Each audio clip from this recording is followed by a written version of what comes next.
Ja, vi får börja efter. Hvis vi kan få synder av fri inne.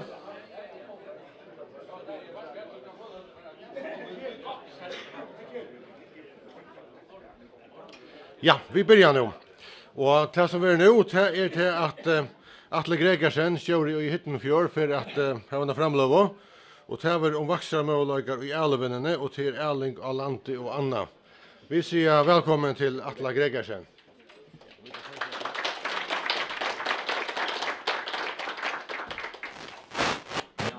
Hallå, jag ja. Stora tack för det. Att jag får bli bjöd in och sen med ut landsfonden till sambandslösningen. Kvar skulle det vara det. Så kommer man ristande in ner, lurande in, men nu visste det man nu bära vinner. Störst jag känner nästan att allt är det bästa vimmen. Så man måste säga att sambandsmän är det fritt vaskarslätt, det man säga. Men Marius är öjna för henne. Jag har knappt det tøyene, men jeg forteller en lukta søvn med Marius. Jeg var ganske ännu høyder kjøskap med meg over tøyene ta i. Da han kom førre, så var han i Janne Mauren. Nyrop. Og så sier Marius vi skulle nå Øyrekjek protestere mot Nyrop. Det var jeg vi på. Alvorlig vi på. Jeg sprakk ut bilen til fire biler drønne norrettene. Og jeg kom norrettene og funnet til tøyet som Marius ville ta. Det var at Nyrop skulle gjøre en tunnel. Det var ikke akkurat det her som jeg måtte. Så jeg er uendig på hjemme. Men Marius er lika vel for det. Så det er ikke problem. Ja. Jeg har ikke snittet det til en givskrift frem til utlyd i alvene. Så man har alltid nekk på hjertet. Så jeg får bare renne gongt. Og for jeg tenker søvnene vi her. Jeg vet ikke at Arjen, den her mynden i tidsen. Det er kanskje onker som er inne her, vet. Og her stender han med over disse kassene, jeg tror ikke det. Det man slakta det første første søylene. Og jeg vet ikke hva som kassene er, om man som jeg har haft det så godt hos kassene enn det, det vet jeg ikke. Hva stender det her? Hvor er det sånn her? Atter Edmund Johansen. Ja. Og hvis man stender som en kassa, så kommer man dø farge løk med røysene. Det er alt for til. Ja, det var stått av hva som mynden av vi. Och jag var Lucas säga till att jag vi blir ju praktiskt ett mot mer än affär. Och det är nog så löje här att ett ska komma lära hönna men vi får räna. Ja, där måste han lagt det gott. Erling Falken är det vuxen har vi valt att säga först där. Nu ska det bränka det. Ja. Det är nästan ganska vi. Så brukar det så här va? Ja. Det kan det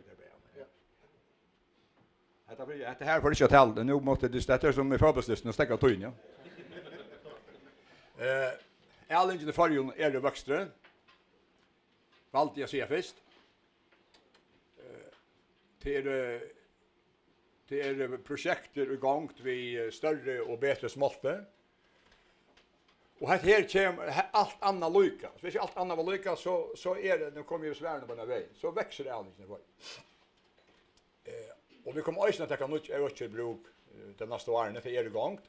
Och det helt nära vi och långt väck. Men vuxen och lötne han sast inte väl tog det som ett los att han är 12 år eller bremsar av losen.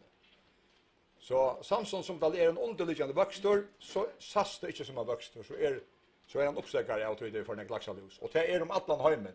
Det är inte bara förr. Det är alla städer och så man det är tog laxaprisen så hög tog Erlings och i världen vi 12 år los men vi skulle helst gjort så snällt till förr att vi stoppa vaxa med hinderstå istället vägna los. Och så vi drar vart framme om hur snägt Elvin han ska betala mer till landskassan. Och jag ser att vuxen i Elvin han har ju trätar av kappingar för att Elvin är intakt. Så färja renna och jogga några slide om akra fälla. Det blir inte chans till det nu kom han här så kanske där fortsätter bumchalde den näckväcklen Marius. Familjen till fyra som står nu 20 och det är nog stolt över att vi är och alltså jag kallar avbrottna linjer men mamma så inne här kommer en kalfringer till fotbollsspelare som tjej för så gammal som bättre och han är så länge av mun är live med att säga vid där röträtt till han Ösnen. Han är störst verksam i fåglar för berg så. Och vi börjar Erling i Tvejefors. Ta i väl ett månad i praktiken tvärtom för allt. Och lagt forskjelligt. Och vi där vill köta för rakt till Liotvarå och nu är det 130 starsfolk som är på ja. Jakob. Och Lars och Ejer där till att här är Little Boy som bestämmer allt. Jag släpper bara. Det ser ut som jag bestämmer men att den enda formen Jakob. Och det han som säger nej och det som säger ja. Nu vet jag det är så stor också. Inte över från regeringen. Det löser sig. Jag tar inte några formal och vidare chock om vi. Det hävdas inte vi allt att göra som ligger med det hjärta. Men det tar inte allt för lunch. Akkurat alla fälla hävor lagt stora detta att det ska vara borardikt som gör och också om att det som gör det inte ska skräja möjligheterna i morgon och om 8 år och om 5 år. Eller att nästa attarlinje skulle kunna fortsätta samma hårt. Och det är också bra att säga att vi sätter oss 4 framlägg hemsens bästa lax, men det gör vi. Och till några år sedan vi lagt och sett det så brackligt in att framlägg hemsens bästa lax. Det är rätt att säga, men det är så. Det är röjna vi. Och så lägger jag lösen stora dent och man kan ska larma sin lilla först, men vi lägger dent åpenlöjka och tror i det. Det vill säga att vi ser tingene som det är då. Det lägger jag stora dent och men ösnen var tryck för mot rockara samstarfällen och motparten och slikt. Och så är en pastor av akkurat ändamålet. Det jag var synder ösnen brakt att säga att vi vet till att gagna ut alla möjligheterna i förjon telefoner. Det är märkt att vi inte spelar ut att akkurat fälla ska vara det gott. Vi är absolut vi på att alla ärlingen har det gott. Det är en pastor av i det grundarlägen och det är att ärlingen i förjon ska vara det gott. Det heter att ska leva av framtiden. Föringar. Samma vi imson öron Whitington kom man sagt. Ja, det är jämt. Länk abbe in i Fuglarfjord. Han var i Lanko i 1885 så han började sig verksam i Tjejefors i Bergen vid Klippfiske. Och det var längt till Bergen nu och i Tjejefors. Inte längre än det. Det är att jag kan ta med flickva. Jag vet inte hur länge turen var. Och här var Klippfiske skulle framsynning och en hemsutställning. Och han vann prisen för guldmedalj fick han för särdeles utmärkt välbehandlat klippfisk eller så. Att kan man vara stolt över föringar och mellan han Lanko så stort att han att konkurrera monopoler i outage så stort att han hade vunnit guldmedalj att det näka vi kunde liksom bli stolt av och sätta mål i efter allt. Vi där åker verksam i Västland för det ska jag inte köra av vi till vidare kurs måste ner och ni vet att stå. Och vi har alla stöjer här som är så blå prickar ner då. Och vi alla ser alla harballen och ökön efter till allt och ett ström. Och törkevirke är servaj. Ja. Och så var det här hur så gångt där vi att alla hemsens bästa lax. Och av mässen i Boston förra året så kom han här damen till och säger här och i bena sända mig det mail. Hon säger att I know you must be very proud that your salmon is universally, alltså Atlanheim, considered the best in the world. Så man sätter dem alla med var hemsens bästa lax och så fär man ett hela klapp i Boston. Och jag spurte dessa damen att nu i sommar är detta galtande på en ditchen? Ja, det är det. Då är man kommer nog längt. Hade igen. Ja, tack för det. Laxor runt om Atlanten. Laxor bor av någon ett land ner en vissa stad och så fär han ju det här för att växa sig större än stärkan och tar växer han upp i färger och tog färger kanske det bästa steg i världen att alla laxor i. Och med landa säger en Rune Damm som är hjälpt mig vid många ner han säger till att det är hemmavallar 4 månader vid det han är nog stottlig runt det hade jag nog skrivit. Så är det hvis man är norr och snackar så är vi där hemmaplan en fördel till. Då dammar de själva väl men det är faktum att laxar i färgen kan vara eller gå till han alltid ont till omstöven här som vet laxren är designer till att vara. Och här säger så vi Andreas Reinert och en fond av FES och nu kan tror ju först you live in the best place on earth to raise salmon.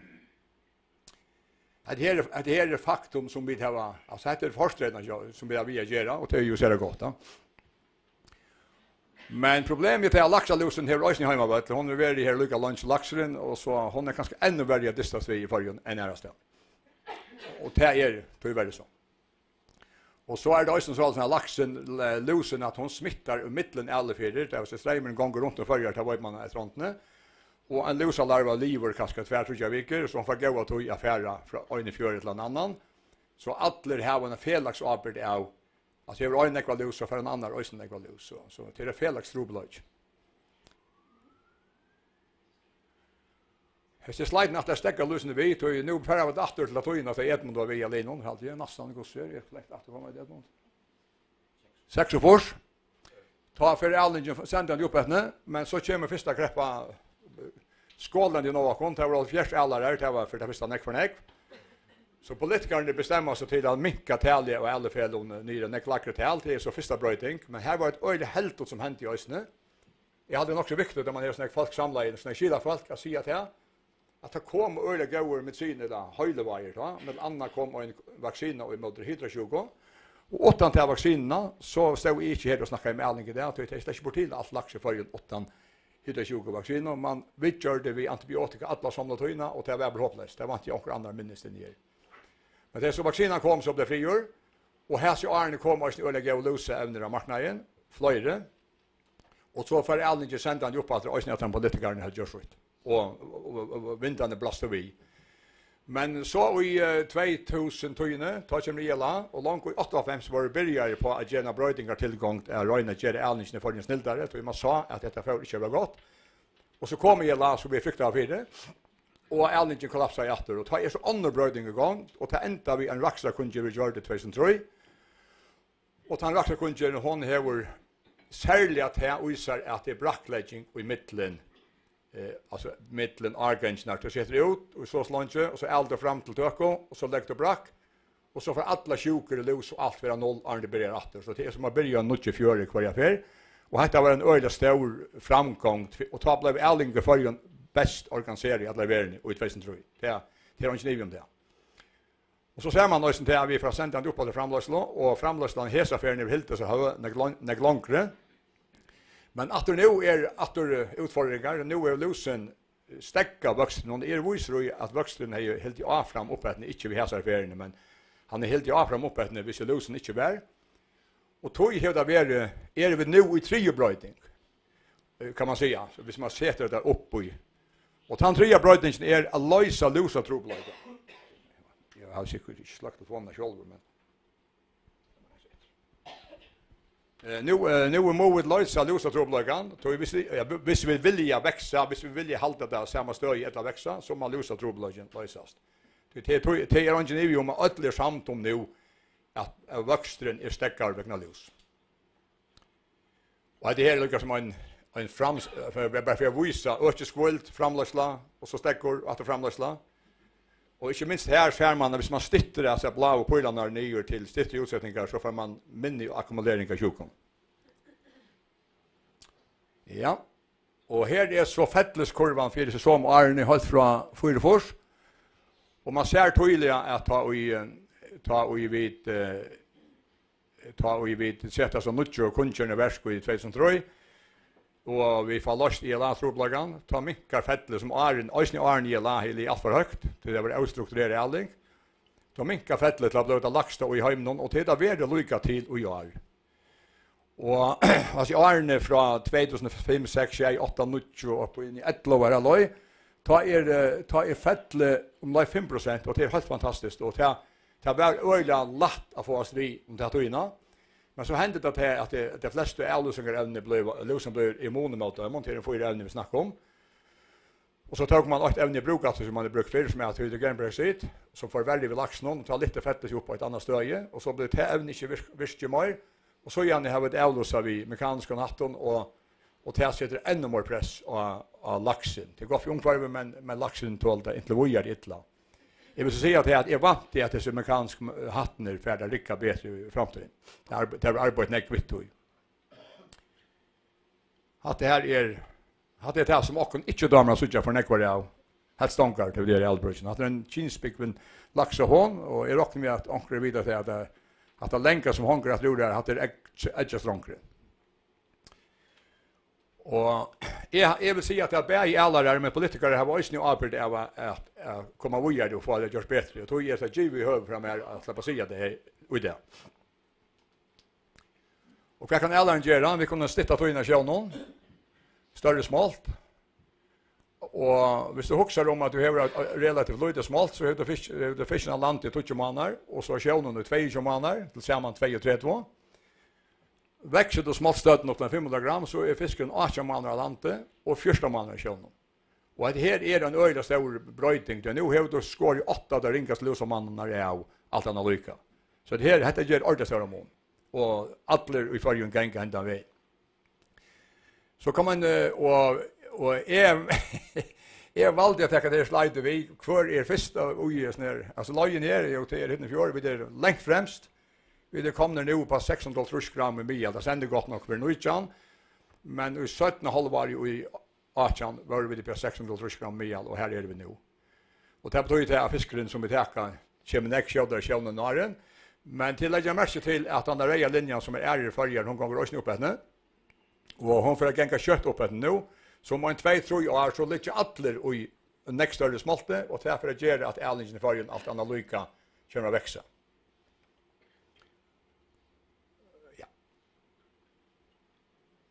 Och så kunde vi ösna röjna för bättre växter och det har vi lagt öljestörande dent av tjocko.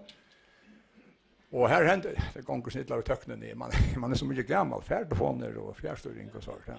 Det gånger hunton till. Det bättre än trommesätt också vi.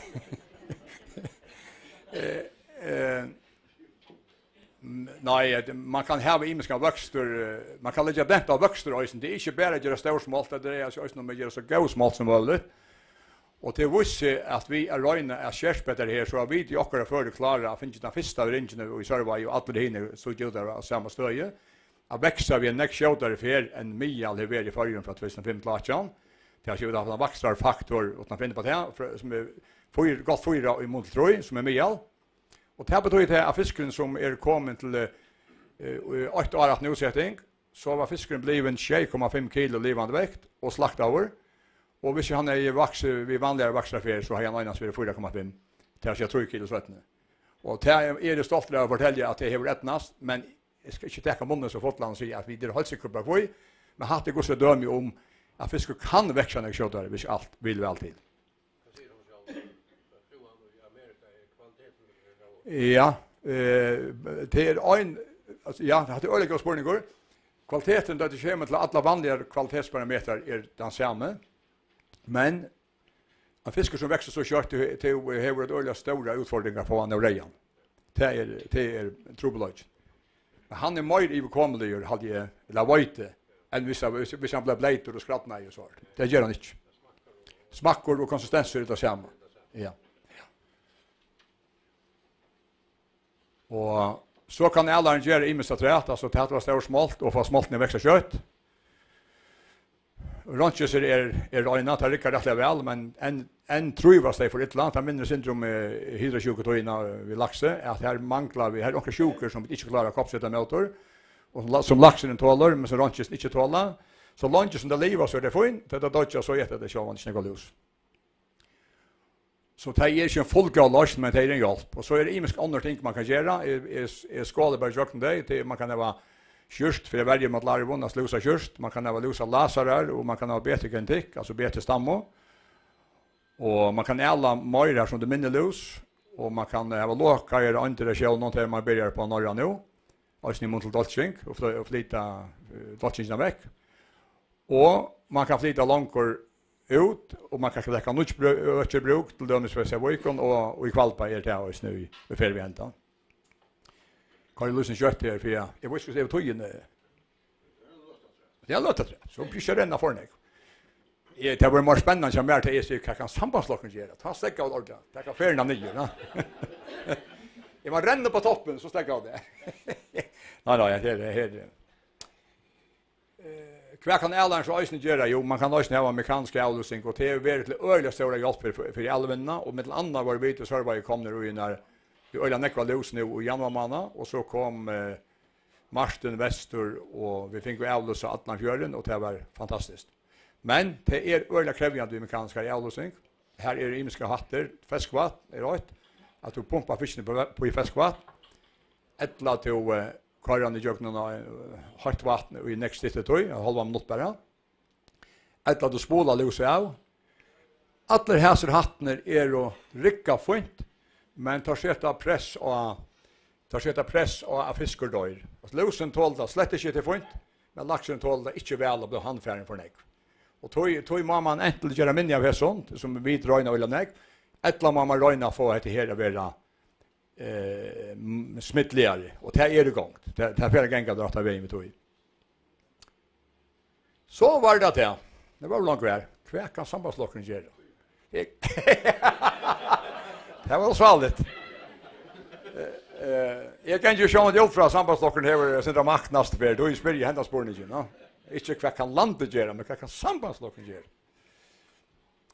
Og det er viktig at lusen er en felags troblodje, så må man ha en felags styring av det. Her er ikke bedre utenom til mye mange. Hvis det er alle feler for Jon, så bjøds man ikke allmänna styring av sned, men er det mer nøyt, så må en bestemme. Hvis en har nekva lus, det kanskje funnet for han, men så smittar han alla hinna nyer. Det vil si at det må være lykka for atler. Og så er det hver skal marsje være. Det kommer vi til. Hva er gjørst? Altså vi har tross alt i 2019, men det er ikke 4 i 2019, da begynner man å telle lus i alle aldringen, og nå er det blitt til 14 kvantiver alle aldringer talter. Det som man vet øyla nek hvordan lus er, og det er en avhengig teljere fiskalling til for atler, så tølen er 100% sikkerøysen. Og det er veldig godt. Og så har man lus og hammarsk, altså kinsbrunnar håner på 1,5 per fisk. Og jeg kan si at på denne veien norr er det 0,5. Men vi hadde forrige å begynne vi 2,0. Vi har lakket det sin tur. Og vi har øysene gjort til at hever du, bryter du kunden av flere fer, så skal du minka til en utsetting. Etla skal du teka fisken ur sjøvnen og ringa seg før. Det er kom 4,2. Og lusatølene blir allmenn, så øyne kvar kan for inn og helt avløydende lusatøl og hitje inn i 20 starstående, hvordan jeg lus er i snimiske ringen. Og det er alltid øyne viktig for fremtiden at vi ikke gjør at kjøljustitteren tjokknælere må være høver. Men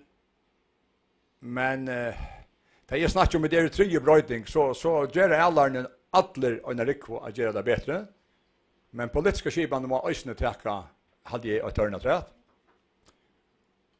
Og det er at her var lakre lusehammarsk. Færre nekka som er norra etter langer nyår. Det er så under 0,5. Og det her gjør øyne dramatisk, da man vil ha løyve her og halv ære lus per fisk, og så kan ha en halva lus per fisk. Jeg var ikke skilder det er at det er en halva lus per fisk. Det kan jeg ikke skilja. Men har man 2 fiskar og øyne lus, så er det en halv per fisk. Så som er det rockna. Det er ikke 2 halvar av 2 med fiskene, alligevel. Jo. Det var 18 mars og gjør man, så det forstår det da, ja.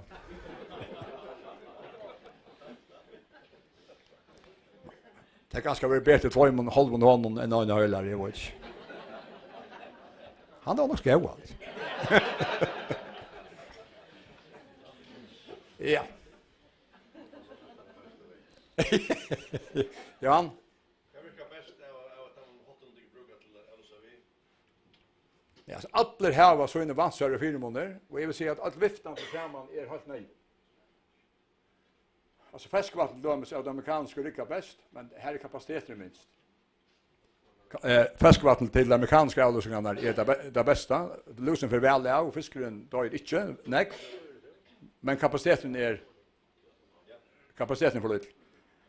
Och så gärna är det hitta, men det är öra stora fram att tölen flyttar sig ner det helt det boys lötne. Och så är det också tar göra spoling ösnen och tärkar ösnen rättliga väl.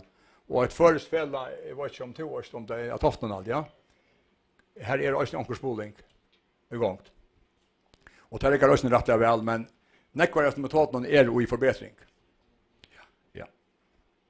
Jag vill skulle ta in kan rätt. Ja, alla, hur snackar rätt? Ja, men jag har lyssnat rätt rätt. Det är så låsnar att det är färre kinsbundna lus, så här var det färre babies, som man säger. færre larver, og færre larver færre ut i kjekkven, og færre lus djeva som lakre smittetrust. Det er det gaua vittig. Så man så måste avlåsa den øyla herden her nye til. Det er det ringa vittig. Du måste syrja for å komme langer nyer, det er øyla dorst og kjelet, men til du kommer lengt nyer, så færst du minne smittetrust. Jeg måtte sagt det sier seg selv. Så kan man säga att vi har så ju kanske långt ner i rör, men det är inte allt man tårer att göra det som nöjet. Och Hammars i norra är trutja från lakren i förrjun till 0,5, det har jag nämnt i Jan just nu. Och nu har vi kort Peter Östergaard, han var i utvartningen av dagen, och Trönd och Kragsten som är gerande PD innanför lusa smitto och kvätet den snilldaste smittan här va. Tar sig att jag för jag inte kan för fotland så säger att det klokaste lus och Hammarste det ligger nian för en halva lus. Det är så enkel som norra ett lakre. Peter Östergaard säger helt ner 0. Ja, jag måste säga att statsministern kommer till det PR och för så choice nu. Han skiljer sig kort. Jag sen då.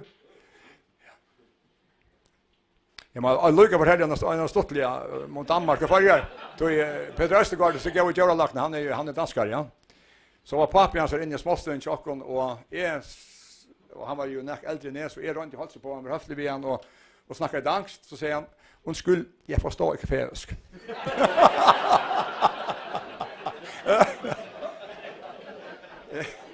Ja men också skrik. Så jag kan inte tala dansk det. Jo. Men tar sig att det klokaste lus har man ligger 9 för 0,5 och Peter Östergaard säger helt ner mot 0.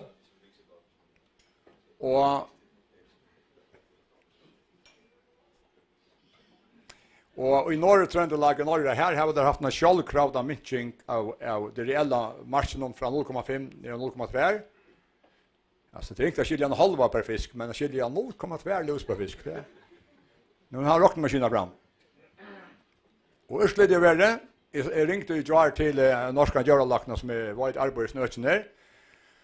Och hon säger till han, sände mig som mail om att han har 17 jar, att Nord-Trøndelag var tidigare det område i Norge som hade mest lus, mest resistent lus, det vill säga motstå för lus, och flest behandlingar mot lus. Alltså, mest problemer och flest behandlingar. Vi upplevde att hela anlägget blev nödslaktet, det var det som säger förrjun, eller destruerat, det var heldigvis inte så, på grund av lus. Situationen idag är att området i perioder har haft lavest lusutall i landet. Det vill säga att lacka lusutallet från marsche från 0,5, det var frivilliga och tog för någon, ner 0,2, det löste problem. Det blev en färre avlusingar att ha. Det löste inte problemet, men det mycket en ekon problem.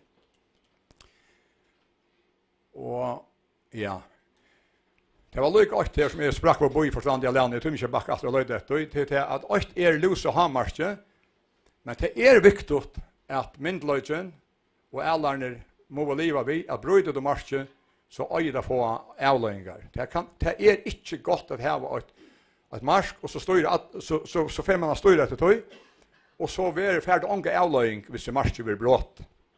Det vill säga att det må vara marsk som är ett marsk som det inte ska lösa sig för på. Alltså jag kallade en dag inne Johan Dahl fick mig att dröna Solhalnar av fond och vinnmålar någon. Och jag kallade 116 vid Västrator. Vi brejtade så färst och hammars. Och miste kallkort. Bong! Ja, det var därför. Nej, det var 18 då. Det var ju aldrig så helt galet. Och det är det samma galdande vi en allmän regel innanför business. Att hävda och hammars och du bryta så måste få avlöningar till. Annars får man inte ta med allt det. Så har vi reidare begynt med snakka om Erlinga Lanti sin dörr. Och det ska lycka nämna. Det är näst lycka vitt här bara. Här är så... Det här är lov i landet. Här är Angelus. Och det är tog Erling kvar på landrockning vi. Större än större än stanna. Och här är minne sjukvård i hela tiden. Men här är också en större vansar. Till sera, så säger en klagsvik, sera dorst. Och här är nek oila av agera, oila nek. Att till döms, ja, det var massor på det. Och nek för extra kostnader kör man det av tog och av pumping och iltger och lufting och slikt. Och så är det farligt vissa strämmer för. Nu för att strämmer alla Venezuela tänkte till man har haft 2000 ton spelant här så var allt det. Och har lötat nå. Visst ju aggregaten inte lika så. Den första maten är liksom snällt där tog att det lyckas stäcka här. Jag var inte för en något där. det är att fiskar växer jag hade lägger bara direkt i sliden. Vi är alla på landet till 1 kilo. 0,5 till 1 kilo vant jag det som ända. Och grund till att det är snällt det är att du stittar tojorna som är vuxen slide i åren till förfra vara 20 månader på landet till att vara en 18 månader på landet. Det betyder att du tar faktiskt en höjland nästan en tredjedel av tojorna av sjön och flyttar på land. Det är snällt. Toj att oilövan och det här hon är inte linjär vid tojorna. Hon är näck minne till fisken växer näck mest av sista tojorna.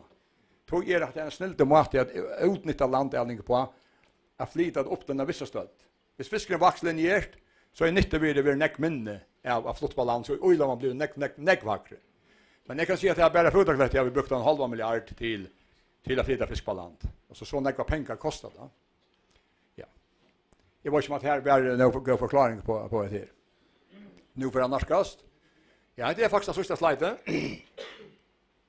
Och det är faktiskt bara inte döka det första. Jag vill ha kurser så i retorik. Man ska se att det svärma alla tojorna. Det var stå. Hela tiden detsamma. Så huskar de måste nå idag. Så nej, halt åt. Nej. Ett slide i mitten.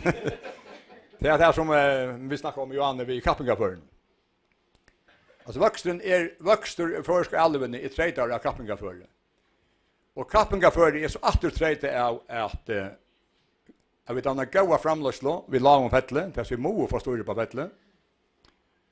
Men det är östen träte av kostnadsstöjna lagt och här under att skatter och avgjöld inte gör att ärliga förjon är så näck mjölka att laxälingen flyter till Islands eller norra eller Skottlands eller Chile. Så är inte möter skatten och avgjöld för oss som sitter av det gilda gröna. Det är bara viktigt att de är att de inte är så höga att ärlingen i förjon avtoftast. Det ska man också om oss. Vad ska jag sagt? Sån där. Nu får jag alltid betalt ur inom tunneln när jag får rätt.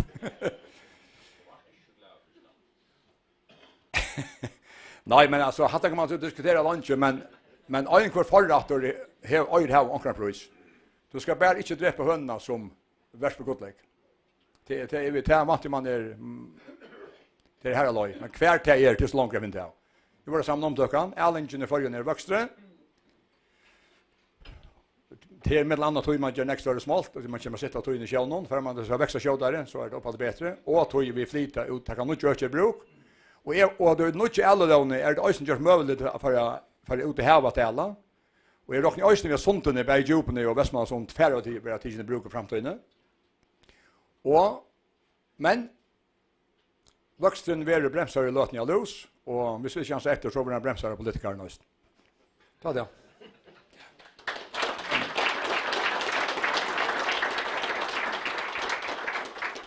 Ja, det var 2 spurningar. Vi får tyvärr inte tydligt fler spurningar. Ja, ett mot du var en. Ja, nu säger Atle att han spurte vad kan sambandsblockaren göra för älningsna? Så det är unga stöj. Och jag skilte att det största problemet det var lusen, det var inte skatter. Så Inte som det nu. nej. Men hvis skattar Och så är problemet. Ja, nu har det är lika stort problem. Nettopp, ja. Men luserna. Nu så fortalte du om utbrösten av lus. Och problemet är så här så ute i munnen att det är alla som är alla 70 000 tons av lax. Och tar väl alla lax. Men tar alla samtidigt alla luserna. Och det här problemet vi skulle hjälpa vi som politiker. Men vi kan inte göra regler som inte vinnaren kan leva vid. Så det är hönan som har haltast av löjbe och haltast fight. Och så spårningen vi betrakta som jag skilt att här ösne, det var samtidigt att försk öke är ett öke. Då vi har strämannar som det här var. Ja. Tog må vi göra, tog är landet ägna till att göra energipan för allt landet. Annars hjälper det inte. Vi har sett att lusa kräver ny till en halva lus till en halva örenkvar. Så Kvärt det, kan du säga om kvar och vi skulle sätta marsch, så det är en tilldragning så kommer vi diskutera ut från att kvar helt vinnan är tilldragligt. Det är att leva i öliga skilagott som du lägger fram. Tack. Ja. Nu säger som Klax och Skåne det var grint att det kom så knappligt. Vi ser och vinnan må självande till vi snackar om vinnarna så har vi snackar från min hjärta. Och vinnan har varit klara att bli samt om det allra mesta vi tog inne. Men det är inte visst att vi är samt om färgerna, hur kött man ska leta till. Så vi ser fätande som jag har lagt fram här, inte helt år, tack han onkel allt. Att det är klokare med hackre losa marschen. Alltså det vill inte komma mal ut och gjort det. Men det var mycket mening. Det var en spårning från Ivan här. Ja, jag kan inte lägga det i åren i munnen, men vi bara har diskuterat det här ofta när vi är nu lus. Och jag vet att du är öjande fokuserad på det. Jag hade att du sagt ena för att hvis vi inte får band för lusene, så band lusen för åkken. Det är det ångte sagt. Och nu har vi Göra Lacknan i Davik och i förra dagen. Och han ska passa på och se tingene på en sån mat så att han inte förskräcker folk. Men jag hade han också grejer i sin uttalelse att det är en allvarlig trubbel. Och nu som har spurt om 2 för 5 år när alltså hej då räknar vi att för 5 år sedan, för 5 år sedan att problemet var mindre eller väck i det. Det är en så spännande fattande att lösa problemet är nästan lika större, visst inte större eller inte större, men han är nästan lika stor som han var på för 5 och 20 år sedan. Han större än för 20 år sedan, men det har sån förklaring. Så för 20 år sedan då hade vi kanske 4-5 gå avlösningar ävner. Och det är då de flesta av dem lagte det. Det vill säga vi ser inte gåar lösner att avlösa vi. Hvis du inte har haft kunnat avlösa sig vid tar man höjlevarmen som man är där i det, så tycker vi att kött och mest är näck vanligare. Men det är hans stövan som kom i alla vänner att det kemiska ämne virkar smör och tog mo vi lösa det. Vi må lägga hatt i blått. Vi måste bara boja inte lösa ner och så var färdigkrutch. Vi må göra strategier på i ordan och värdera vad kunde vi göra. Och det är det som jag inte görs till det. Alltså ja, snackar om det här. Ja, först tack det var det. Atle vidare ölla tacksam för att du ville komma här. Jag vill ge en klapp.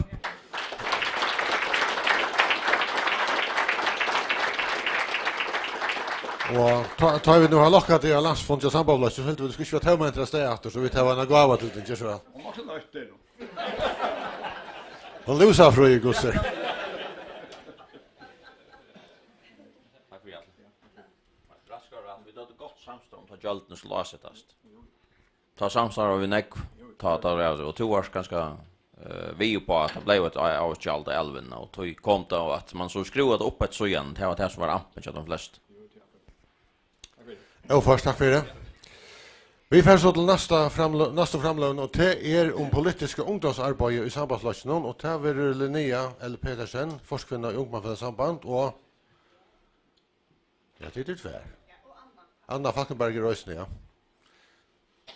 Vi har a PowerPoint.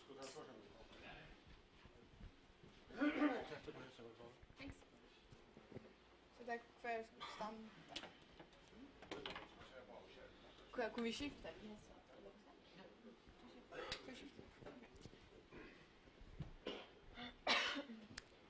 Ja, hej tid. Som hade punkter kvar en året så ska man få läsning av lite upplägg. Och hoppas det är allt för benchen. Det vill kanske inte kvar ut det. Är Linnea L. Petersen och är forskvinna. Och är Anna Falkenberg och nassforskvinna. Och eisne kommande välene. Og vi får snakka sin om okkar virksomhet og hva vi gjør til dagligt, og eisne får vi snakka om hva vi talta sambandslokker kvar til välskra, kommande välskra. Ja. Nu huxar jag kanske att som att jag kan halta om den när jag sitter och huxar hva kommer så unge vi att göra. Men som sagt så har vi okkara virksomhet hever ett ändamål. Och vi är som vi alltid har varit helt ohäft av målflöjsen. De meningarna vi kommer vi är bara lyckas som för prika sig inte till och för visa en gång som vi gärna vill ha eller som vi söker flockren ska föra. Och det har alltid varit så som blev sagt för att ungmannafält skulle vara sin progressiv, skulle sin pricka sin imiska riktningar till annars så för vi bara ena linje så fettlar vi öll samman. Och det som vi halda vi gör vi och arbete det är vi röka ungdomen vi sätter några dagsgrejer som vi halda och som vi vet att ungdomen intresserar sig för det. Nu har vi hört några upplägg om älvinna och vi tar som fiskevinnepolitik och det är bara inte det som röker ungdomen ordentligt. Och vi väljer vita sätta några andra ting att dagsgrejerna. Och på hända maten så mäter vi helt klart om att vi vilka väljarskaran till sambandslösningen. Det är lugga som åker hövs ändamål.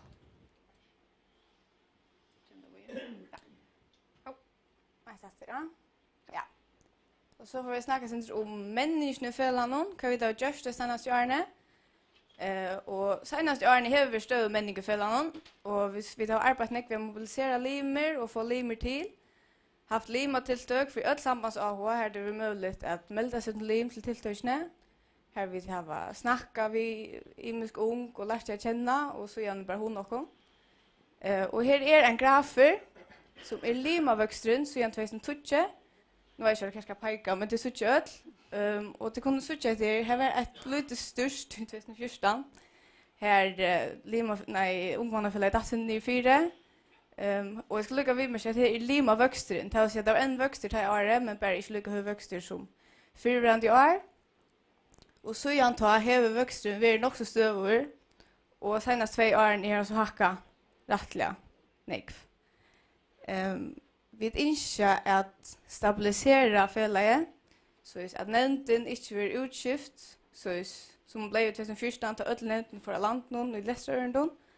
Men att om utskiften blir så kan det hända så lojande så att ongen kommer och vi kastar ut några som det inte får sig trygg i. Och ett annat som vi arbetar mycket till att styrka samband vid målflasken. Hoppas vi inte alltid är så sant om allting så vill jag gärna ha ett gott samstarv vid det lika väl och visa att vi stolar time och nice time och ting som tar vill jag få fram. Och tar över öliga stolande, Lärsland sambandsflasken vi stol under tilltök och så vidare. Och att Louisa har tilltöken till åkken som vi har haft.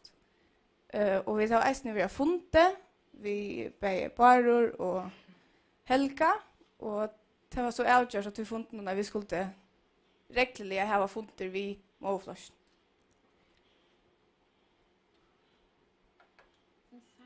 Således. Nej, nu var det för länge. Således. Hette här är en lite upplägg om vad vi kallar och allt sjåa virksomhet. Ungmannafället i samband hever i nekvar vi parter av det som är Norrlandaröj för ung. Det lyckas som primärt här som vi lägger och orska.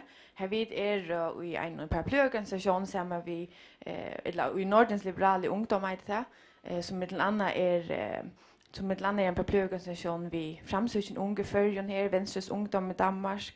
Liberala allianses ungdom i Danmark, Fremskrittspartiet ungdom i Norra. Så vi har en breja paraply av liberalon som vi kanske vända sin mer till vänster än fler hin och göra. Men när vi samlas lyckas om dessa liberala huggsjona och kvart vi lyckas som sucha att det samstarv i norra London ska föra till. Och till årliga sessionerna som var i Oslo och i oktober var det så helt att bli vald till vara fortsätta för allt Norrlandaröje för ung. Och här så finns jag fast plats i Norrlandsranden så att jag sitter här som faktiskt en som röjnar att ta sig sin sambandspolitik in i Norrlandsranden hela tiden. Och i 2018 hade vi så att han hade här elfond för Norrlands liberala ungdom. Här vi med en annan skipa för en allmän tilltag i Perlene. Här vi sett liberalismerna som är i förjon i Norrland generellt av dagskrona. Här Högne Reistrup var och grejde fra liberalism i förskovindelöve, kvar monopol är i förjon och så vidare. Det var det mest upplysande fyra lottakarna från Hinlanden som kom här till.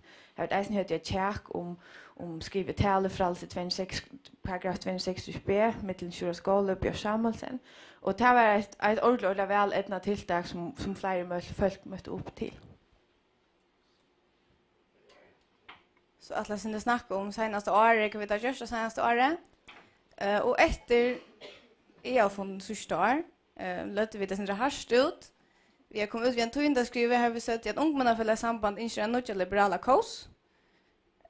Och Vi nämnde några mål och ute i tyndaskriven så vi talade i områden för att få förare till att vara sin mer modernisera och få sambandsflöschen att röjna och modernisera samhället och ta till mål upp som vi nämnde i tyndaskriven.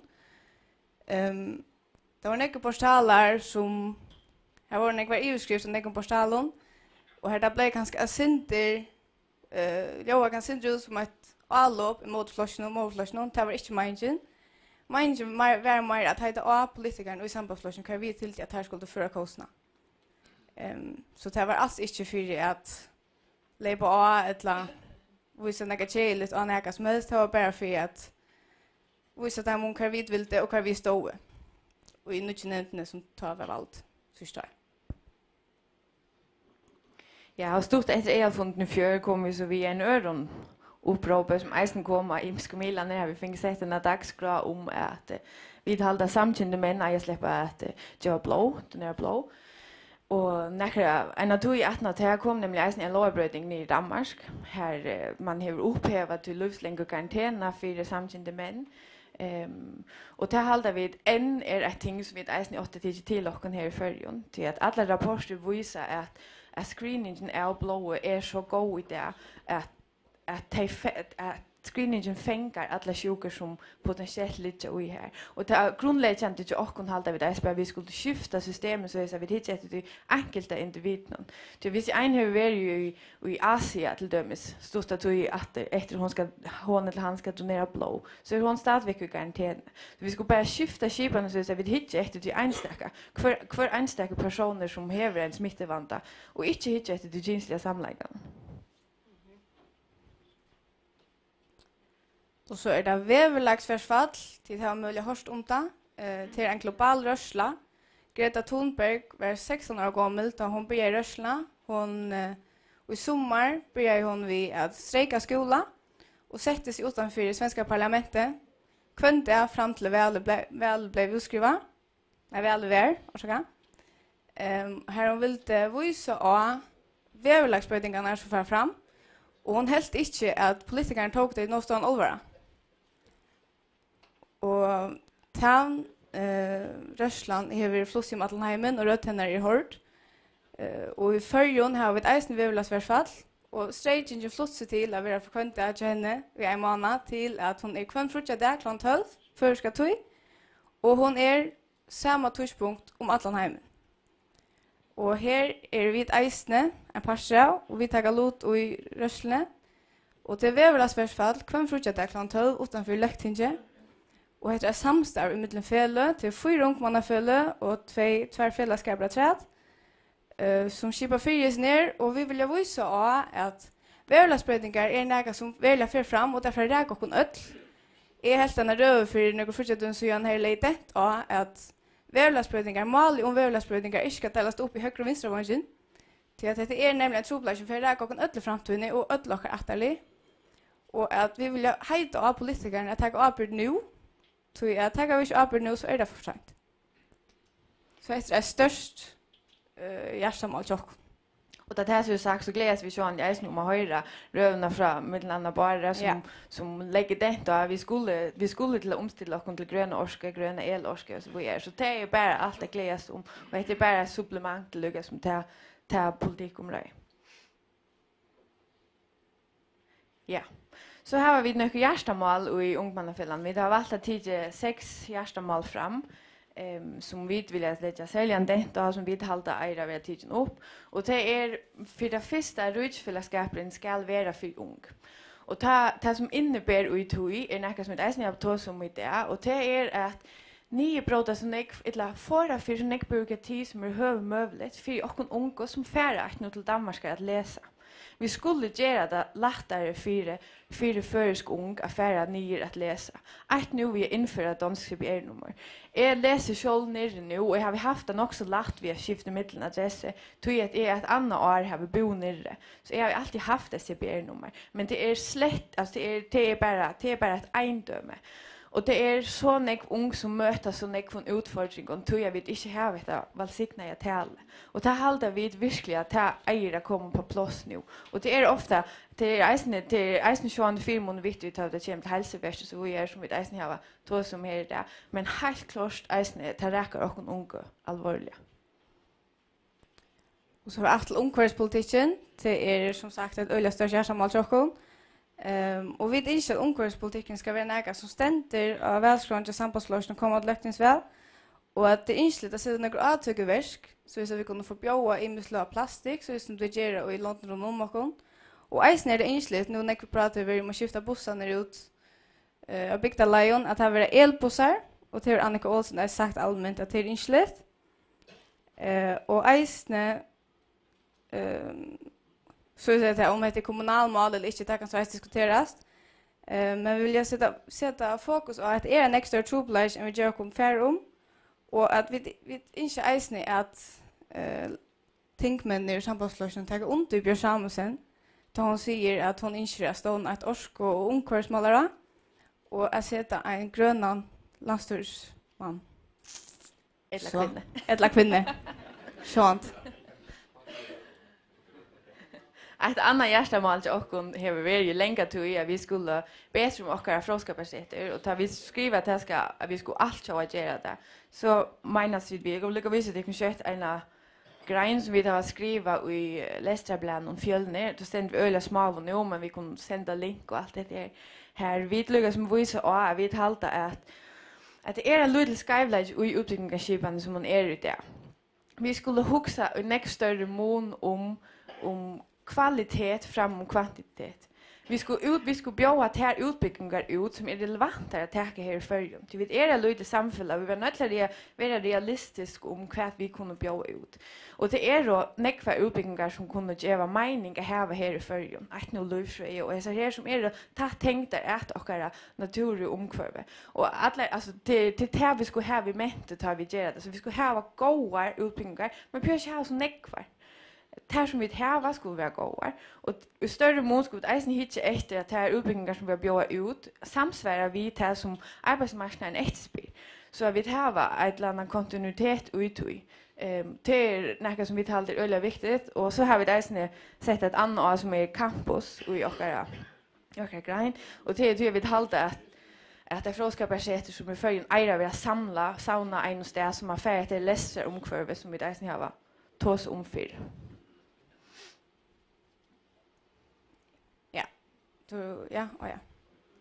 Och som sagt över så som Anna säger Janne så håller vi ett område för samtidigt blått och några dagsgrader. Nu en lowerbröting hänt i Danmark, där var inte vi kom ut till först för. Och vi håller att det är minst lika relevant så en samtidigt för inte släppa jobb blå som en dansk samtidigt manne. Och jag vet hålla att man ska snicka sig om inte om känsliga samlägga men om det enstaka individer som gärna vill släppa jobb blå. Man kan så säga så här tror jag det är ganska synd mer kontroversiella mot som inte har visst åren men ett annat som ens irriterar vi gärna hålla vi skulle ha öl och vin ut i handlarna ut i matvaruhandlarna. Och det som vi lyckas som lägga av vi tog i till och huvudvisionen med här är att vi skulle omlägga till förska rosträcka brukar som helt till ta vikara rosträcka helt än det stärskare. Vi skulle knyta det ät och göra mätmättan i nästa större mån vi gör det. Så har vi till dömes eisen i ett ungon helt välja för in i Miklagar och köpa sig en öl helt än för in i rosen och köpa sig en sixpack och en snapsflaska och ta ett här brännvin. Det vill lyckas som skulle lägga det så läs är vi koppla det mer till och göra mätmättan och Mera etja folk till och sälja ungen till att nöjta ta vikara rosen i helt än det stärskare rosen. Ja, så man köper en så tar man så ena för 4 rosna. Eisen håller vi att ska vara mer åtkomligt och få medicinsk cannabis. Och vi måste skall medicinsk cannabis har inte överforcerande ämnen i sig och att ta ena så vi nöjt ta i andra medicin i ryckar så ska man pröva nöjta medicinsk cannabis. Och vi talte att en kyckling som svarar på in inte vi nötter för landet och för att få att han heilvan bruk för det men att han heilvan är ska vara möjligt att få i förrjun. Och heter folk vid skleros och Parkinson och i muskon sjukon här det jag var svara på inne. Dagliga, konstant. Hatta var faktiskt i hela tiden okkar upplägg. Så vana vi sjåvande omkring onkra kommentarer och äntligen kom vi där. Vi skulle räkna Sverige till bäst samför. Ja, jag kan inte umynda om vad näkar hur näkar kommentar, men visst det skulle vi också så vi får det väldigt tydligt att göra så rävla väl, men jag vet att det är ävner som näck sambandsfolk är havana störska mening om på hända vi handa vi så ja, där snackar. Jamen, jeg vil gerne spørge om noget, for jeg synes, det du var inde på, Anna, om det der med fleksuddannelse, eller hvad man nu skal kalde det, altså muligheden for den måde, man udbyder uddannelser på i Færøerne, og gå efter det kvalitative i stedet for det kvantitative, og prøve at se, om man kunne lave samarbejdsuddannelser og sådan noget. Det synes jeg lød rigtig spændende. Kunne du ikke prøve at sige lidt mere om det, hvis du kunne være en smule mere konkret måske? Ja, jag ska göra försök. Och först gå? Ja, super. Det som vi lyckas som lägger det inte här. I flera år här där vi tog som vi skulle upprätta till dömes en medicinutbildning i förrjun.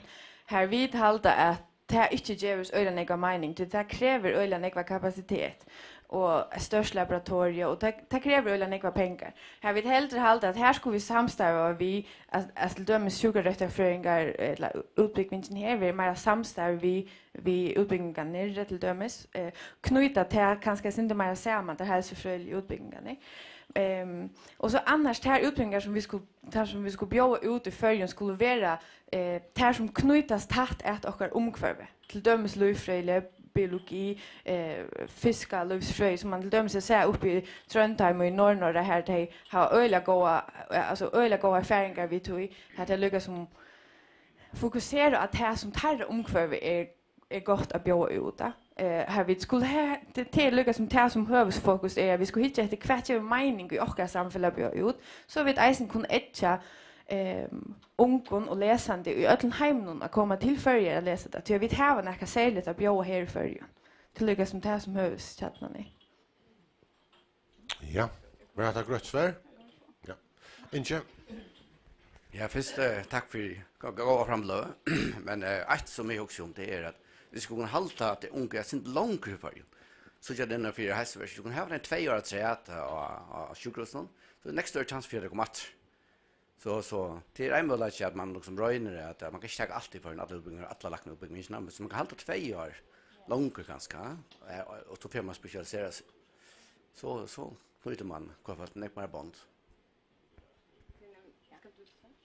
Det är nämligen det andra snackar om, alltså man kan göra samstarv bättre. Det är nämligen det jag kom in och att om man är kunnat tidigt 2 år förrän så är det väl ordentligt gott och man bara kan få att det här samstarv rikast inte bättre så istället har vi möjligt chatamon som läser när jag kommer till förra resten ta en par utbyggning. Marius, ölla stort och två syster. Nej, det är att det här vi medicinsk och cannabis. Nu stannar och flock på det och det ständer här vi ska ha det.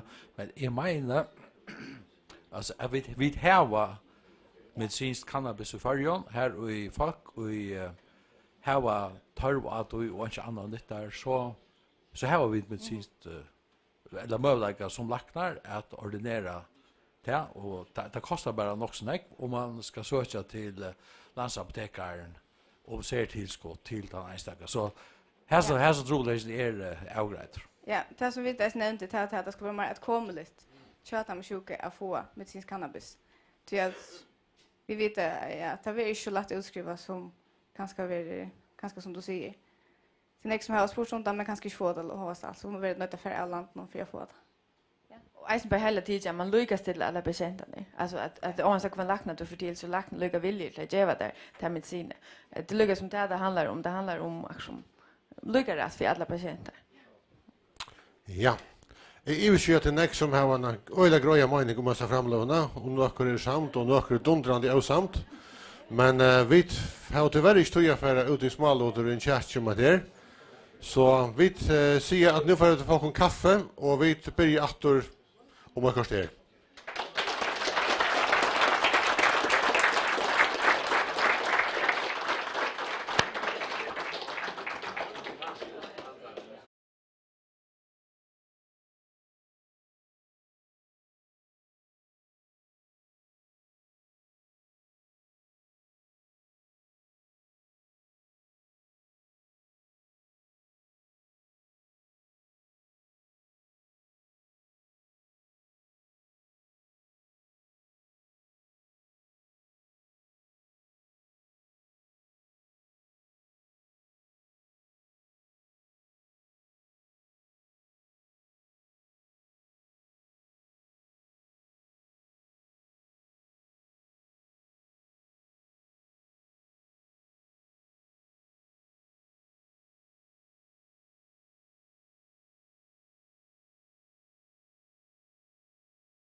Ja, vi får så börja efter.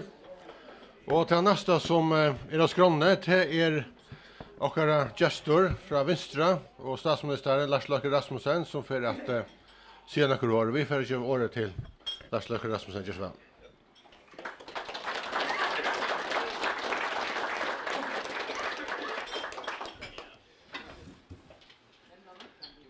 Tak for det. Tak for ordet, og først og fremmest tak, fordi at jeg må komme på besøg igen i år. Det er altid en fornøjelse at være til landsmøde i Sambandsflokkurin.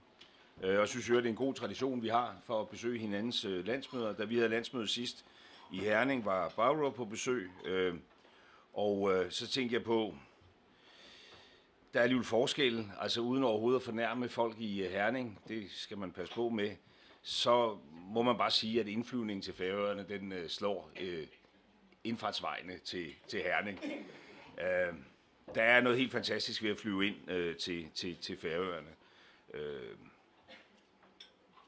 Det er også sådan lidt smart, tænker jeg, fordi der er sådan lidt turbulens, og pludselig er man, det rykker lidt i kabinen, og så kan man jo så se, hvem der har været her før, og hvem der er førstegangsbesøgende. Og jeg tænker på, at i Danmark og Europa, man taler så meget om det der med grænsekontrol, der har I jo indført jeres eget system. Altså dem, der har farve i kinderne, når de går ind i lufthavnsbygningen, det er færinger. Dem, der er helt blege, det er førstegangsbesøgende. Så det er jo egentlig meget smart, tænker jeg. Men uanset om man så skulle komme første gang, og derfor er bleg, hvis der har været turbulens, så har jeg aldrig endnu mødt nogen, der har fortrudt, at de har taget turen til Færøerne. Alle jeg har mødt, de bliver hver gang bjergtaget af at besøge Færøerne. Og jeg ved, hvad jeg taler om, fordi vi har godt nok, Solrun og jeg, gennem årene haft mange venner på besøg, som når vi har siddet og talt med dem og snakket Færøerne, så har de sagt, der har vi aldrig været. Det kunne vi egentlig godt tænke os. Har I lyst til at tage med? Ja, det vil de gerne. Og så bliver de bjergtaget af Færøerne og af færingerne, som er nogle helt fantastiske, hjertevarme mennesker. Og derfor kan jeg jo godt forstå, at I havde den her debat i formiddags om, hvordan skal man håndtere turismen, og hvordan skal man sikre naturen. Men I skal bare vide, at det er en debat, der skal tages med det helt fantastiske udgangspunkt, at I har noget helt enestående og noget meget, meget unikt, som folk gerne vil se, og folk gerne vil opleve. Så jeg håber, I finder balancen, hvor I passer på det, men altså samtidig bevarer åbenheden og gæstfriheden. For I har noget helt særligt at tilbyde. Jeg tror heller ikke, der er nogen her, der er i tvivl om, at jeg nærer store følelser for Færøerne, og det færøske folk måske i særlig grad en færing. Og måske kan man godt sammenligne vores rigsfællesskab med sådan et ægteskab, som nu det jeg selv har. Et ægteskab mellem Danmark og Færøerne. Der indgår så en tredje part i det, Grønland. Det er det, man på fransk kalder en ménage à trois. Det kan godt skabe sine problemer, men egentlig er det jo, apropos debatten her også om homoseksuelles adgang til at donere blod, egentlig så er det jo meget moderne og meget frisindet at have sådan et ménage à trois, et ægteskab for tre. Det er jo det, vi har i rigsfællesskabet. Det kræver jo, at man er tolerant, og man giver, og man tager, og det kan til tider måske også være svært at leve sammen, men samtidig ved man jo også godt, at man ikke kan leve uden hinanden. Og en gang imellem kan det så være, at man spørger sig selv, hvad får jeg egentlig ud af det her? Det er jo for sent at stille de spørgsmål, når man er blevet skilt. Vil jeg bare sige. Ikke at jeg har prøvet det, men det vil jeg tro. Selvom det måske en gang imellem er sådan, og det er nok også i ægteskabet, at man skal være lige tæt på at sætte det hele på spil, før man for alvor forstår, hvad er værdien af det. Jeg håber ikke, vi kommer derud. Jeg kan bare sige for min part, at jeg er varmblodig tilhænger af rigsfællesskabet. Det er med det danske perspektiv, at Færøerne og Grønland gør os større, gør os stærkere, gør os rigere, ikke bare geografisk, men også som mennesker. Jeg er stolt af, at Færøerne er en del af rigsfællesskabet. Og jeg synes også, vi skulle være det med det fælles udgangspunkt, at vi alle sammen bliver stærkere af det. Når jeg synes, det er særlig rart at have den her færøske relation, så er det fordi, det inspirerer mig helt fantastisk at følge med i, hvordan I med afsæt i et lille land og en lille befolkning får så meget ud af det potentiale, I har. Det er fantastisk at opleve. Jeg sad og kiggede statistikker her for kort tid siden, og der så jeg faktisk, at den færøske befolkning, det er den befolkning i hele Europa, som har den højeste beskæftigelsesfrekvens, både blandt mænd og kvinder. Der findes ikke noget sted overhovedet i Europa, hvor så stor en andel af folk i den arbejdsdygtige alder arbejder, både på kvindesiden og mandesiden. Og det er jo et spejlbillede på en arbejdsevne og et engagement og en initiativrigdom, som slår mig. Og det er jo også en af grundene til, at I har en økonomi, der buller derudad med en helt ufattelig lav arbejdsløshed. Faktisk så lav, at der i november kun var registreret 368 fuldtidsledige.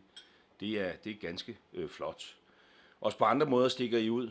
I har stort set ikke nogen kriminalitet. Det har jeg egentlig tænkt på er lidt underligt, når man tænker på, hvilken fantastisk udsigt der er fra jeres arrest. Men det har I ikke. Og så har I også formået at vende befolkningskurverne fra fraflytning til tilflytning. Det er rigtig positivt. Og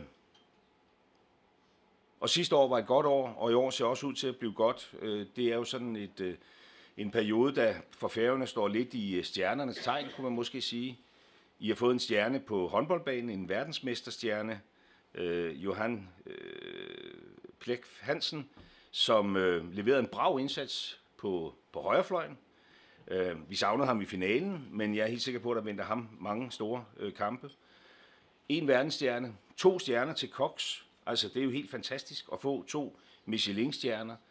Og ikke bare 2 Michelin-stjerner, også prisen som årets unge køkkenchef til Paul Andreas Siska. Det går vi sådan og praler lidt af derhjemme, fordi Sorens gudsøn. Og han har gået børnehaveklasse på Græsted skole, sammen med min søn Bergur. Jeg tror ikke, det var der, han fik kokkefaget ind under hænderne, men vi kan godt lide at skrive os lidt ind i det der. Det er jo helt utroligt. Det er imponerende med 2 stjerner til en restaurant her midt i Nordatlanten, og det skaber jo opmærksomhed ude i hele verden. Så det gør i hvert fald mig på jeres vegne både glad og stolt, at franskmændene har husket at se jeres vej. Og så om nogle måneder, der får I besøg af endnu en stjerne, en Royal Star, kunne man sige, kronprinsen, som kommer den 1. juni for at løbe med jer i Klaksvig. Det tror jeg godt, I kan glæde jer til. Vi oplevede jo selv Royal Run sidste år i forbindelse med hans 50-års fødselsdag, hvor kronprinsen i den grad fik danskerne til at snøre løbeskoene. Vi blev sådan kollektivt ramt af en løbefeber, og det var en stor oplevelse. Og jeg ved, at det var ikke mindst en stor oplevelse for kronprinsen selv. Og det er jo også, kan man sige, kølvandet på det meget vellykkede besøg, han og familien var på Færøerne sidste år, at han nu kommer igen. Og jeg kan forstå, at der foreløbig er 2.500 færinger, der har tilmeldt sig løbeturen. I kan godt glæde jer. Det bliver festligt. Det bliver sikkert også hårdt. Jeg tror, det kommer til at kræve både udholdenhed, koncentration og vilje at følge med kronprinsen i terrænet omkring Klaksvig.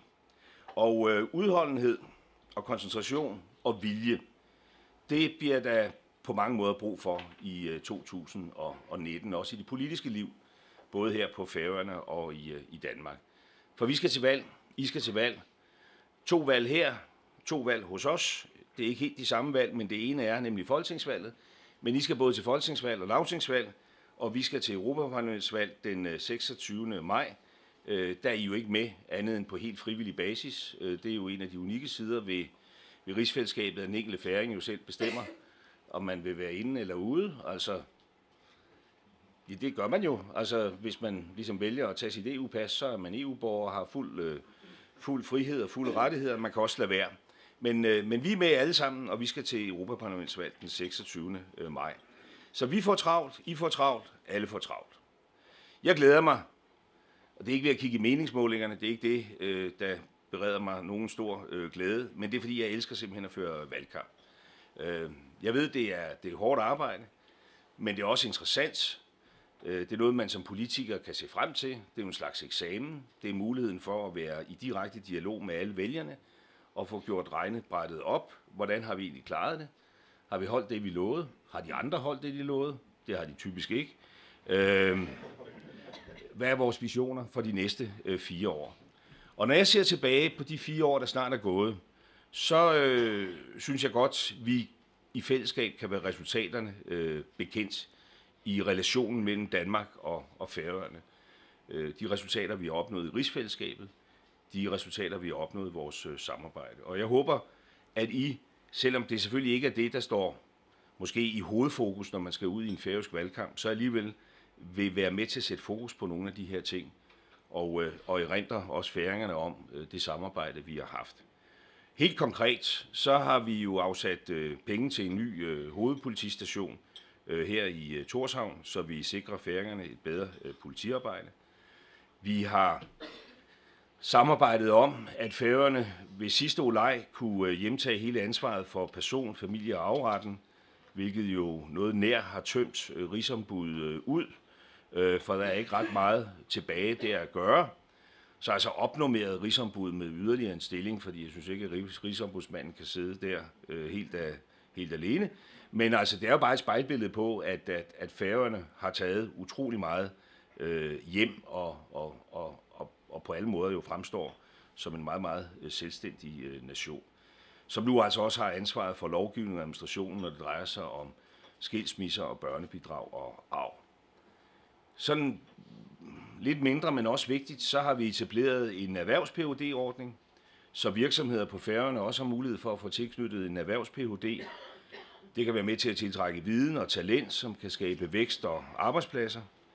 Vi har afsat penge på den danske finanslov til at renovere den gamle hospitalsbygning i Tórshavn, der skal fungere som museum og værested for sindslidende.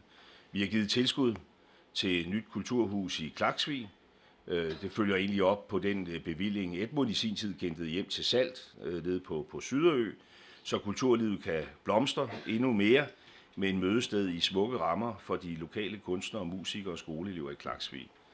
Og så har vi haft løbende et fokus på at nedbringe handelshindringerne eller grænsehindringerne i rigsfællesskabet, så det bliver lettere at bevæge sig mellem rigsdelene. Det er noget, vi hele tiden skal have et fokus på, fordi hver gang man river en barriere ned, så er der risiko for, at en ny bygger op.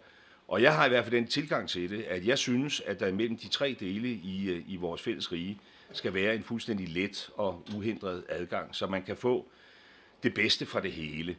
Og jeg noterede mig også med glæde,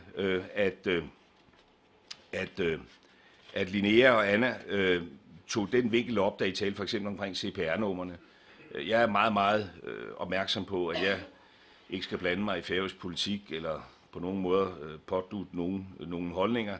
Det skal selvfølgelig starte her, men jeg kan bare sige, at fra min side er jeg skruet sådan sammen, at alle ønsker, der er på Færøerne i retning af at få et mere gnidningsfrit samarbejde med Danmark og en lettere tilgang til Danmark, det abonnerer jeg på. Vi har også styrket patientsikkerheden for færinger, der behandles i Danmark, ved at sørge for, at de kan få et administrativt CPR-nummer. Og så har vi i Danmark sat rigsfællesskabet på skoleskemaet, så det bliver obligatorisk for danske børn at lære om det fællesskab, som de er en del af. Og det kunne man føle er en naturlig ting, men det er det ikke. Jeg synes, at vidensniveauet er for lavt. I mange år cirkulerede der sådan en bog rundt, der hed Sådan er færingen. Det er jo en fantastisk bog, fordi på forsiden af den bog, der er der et billede af mig. For jeg var ude at sejle med Sonen og børnene nede på Nordlyset, og så var der en venlig mand, der tog et billede, og så sagde han bare, må jeg bruge det billede? Det må du gerne, sagde jeg så. Det er mange år tilbage. Og pludselig så et års tid senere, der dukker der sådan en bog op i Danmark, der hedder Sådan er færingen. Og der sidder jeg så sammen med Solen og børnene. Så der er i hvert fald brug for ligesom måske at få opdateret undervisningsmaterialet, så det bliver en smule mere retvisende. Jeg synes, der er brug for, at vi lærer mere om hinanden, og i hvert fald kan jeg sige, at danskerne har brug for at lære mere om de andre lande i rigsfællesskabet. Og I ved godt, at I kan knibe med det. I kan jo huske, at jeg for nogle år siden indførte flagdage, og det gik jo ikke bedre at være, end at det færøske merci, det kom til at se lidt omvendt ud, i hvert fald på nogle flagstangen. Det var lidt pinligt, kan man sige. Det eneste gode, man kan sige om det for sådan en som mig, der går ind for, at man skal udlicitere, og man skal bruge statens samlede købekraft til at få de bedste priser hjem, det er, at alle, der havde brugt det, der hedder SKI, Statens Indkøbscentral, de havde fået de rigtige flag. Og dem, der flagede med de forkerte flag, det var nogle institutionsledere, der troede, at vi kan gøre det smartere. Vi går udenom indkøbsaftalen, vi handler ind selv, så fik de bare et flag, der slet ikke findes, men sådan er der jo så meget. Men det er jo ikke kun omkring Merci, der kan være problemer. Altså for et par år siden, der ville Bertel Haarder, som jo er en sand ven af rigsfællesskabet, der ville han markere den grønlandske flagdag hjemme privat på Østerbro, og han kom bare lige til at hænge det op på hovedet. Så den slags fejl kan jo ske. Jeg tror ikke, Bertel han kommer til at begå den fejl igen. Og jeg vil jo egentlig gerne, og det er derfor, jeg nævner de her lidt kuriøse historier, og sikre os imod, at nogen kommer til at begå den slags fejl. Altså, vi skal kende mere til hinanden. Vi skal tale mere med og om hinanden. Vi skal anerkende hinanden. Og derfor er jeg også ret glad for, at vi i december i forbindelse med finansloven kunne præsentere en delaftale om en pulje på 25 millioner kroner til at udbrede viden om rigsfællesskabet. Den pulje har den forhistorie, at jeg på et rigsmøde med Axel Johannesen og Kim Kielsen tog den her debat op og sagde, skal vi ikke i fællesskab prøve at gøre noget mere for, at vi tre, der har et ledelsesansvar for vores tre lande, får øget kendskabet. Og min oprindelige tanke, det skal jeg ikke lægge skjul på, det var selvfølgelig, at vi skulle prøve at pulje nogle penge, altså at vi skulle komme med nogle danske penge, nogle færøske penge, nogle grønlandske penge. Og uden at være for polemisk omkring det, så var der ikke rigtig interesse i at komme med færøske penge. Jeg tror nok, interessen var der i Grønland, men det ville jo blive asymmetrisk. Og derfor valgte jeg så i stedet at lægge det ind i vores finanslovsforhandlinger, og vi fik lavet en aftale, som omfatter hele det danske Folketing, inklusiv de 4 nordatlantiske medlemmer, som sikrer, at vi nu for første gang vel nogensinde, og i hvert fald i mange, mange år, altså har særskilte ressourcer, der kan bruges til at øge kendskabet mellem vores tre lande. Økonomisk støtte til dokumentarfilm, tilskud til unges studierejser, tilskud til unges højskoleophold, speciale konkurrencer på videregående uddannelser. Og jeg synes, det er vigtigt, og jeg tror, det kan gøre en forskel. Fordi unge mennesker har en gevinst ud af at møde hinanden, mere viden om hinanden, bryder fordommen ned, og i møde med andre mennesker, der styrker man sammenholdet. Og igen, uden at blande mig overhovedet i færøsk politik, det skal jeg ikke, så vil jeg bare sige, at det må være ret unikt at være færøsk ung, med alle de muligheder, der er på Færøerne, og så med en viden om, at der er en stepping stone i Danmark, der er et tredje sted til en verden, der er endnu større, og hvor man i samme øjeblik, man sætter sin fod på dansk jord, altså har fulde rettigheder som danske unge. Det synes jeg er ret unikt. Jeg er varm tilhænger af rigsfællesskabet, synes derfor også, at vi skal styrke det, hvor vi kan, og derfor er vi også ved at se på, hvordan vi samarbejder med hinanden inden for rigsfællesskabets rammer. Helt konkret, der har vi de sidste 4 år taget fat på 3 områder, hvor jeg mener, at vi kan gøre det lidt bedre for rigsfællesskabets skyld. Det gælder for det første hele det arbejde, der er i Danmark med at fremme sager vedrørende, i den her sammenhæng jo så Færøerne, men i andre sammenhæng Grønland i de danske ministerier. Da jeg blev statsminister sidst igen i 2015, der tror jeg godt, man kan tillade sig at sige, uden at være for polemisk, at der var ret mange sager, der var syltet, ikke mindst på retsområdet. Og derfor besluttede vi at oprette et kontor i Justitsministeriet, så sagerne vedrørende Færøerne kom højere op på dagsordenen. Og det er også sket. Det færøske ønske om en ny retsplejelov er vi også i gang med at levere på. Så det var en ting. En anden ting var, at jeg overtog et statsministeransvar, hvor dialogen inden for rigsfællesskabet ikke var den allerbedste.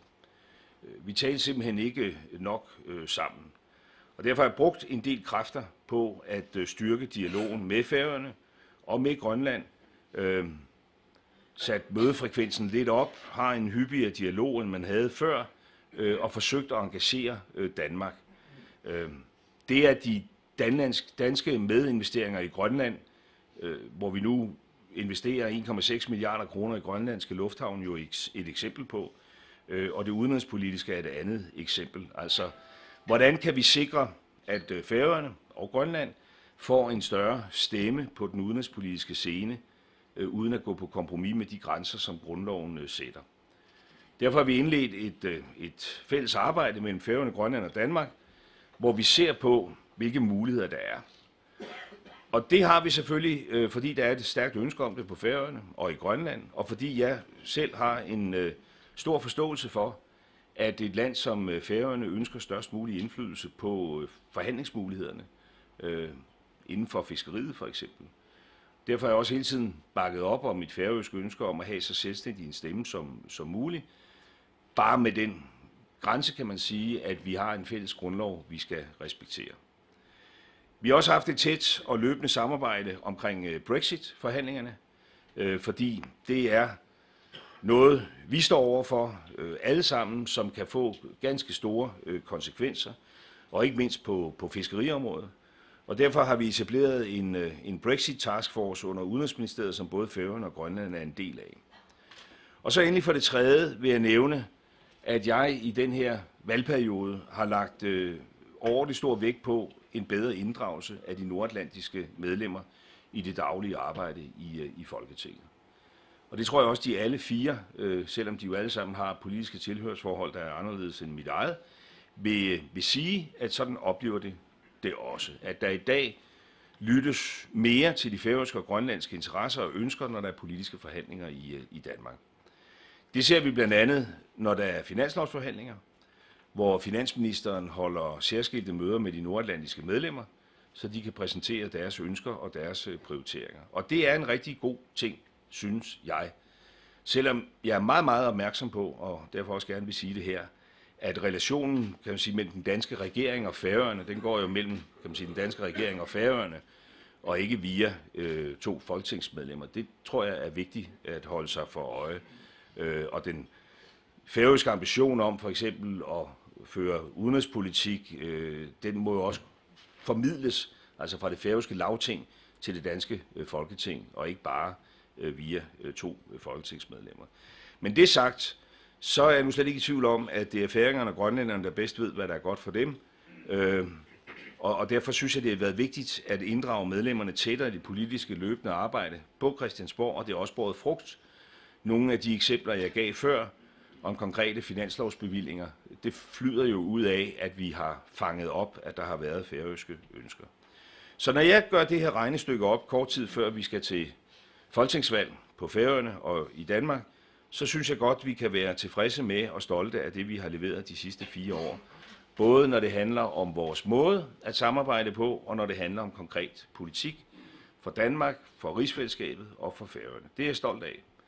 Og jeg nævner det her, fordi jeg selvfølgelig håber, at de også vil være ambassadører for netop det samarbejde og de resultater, og jo gerne med det klare budskab, at med en venstreledet regering i Danmark, der får Færøerne størst mulig indflydelse.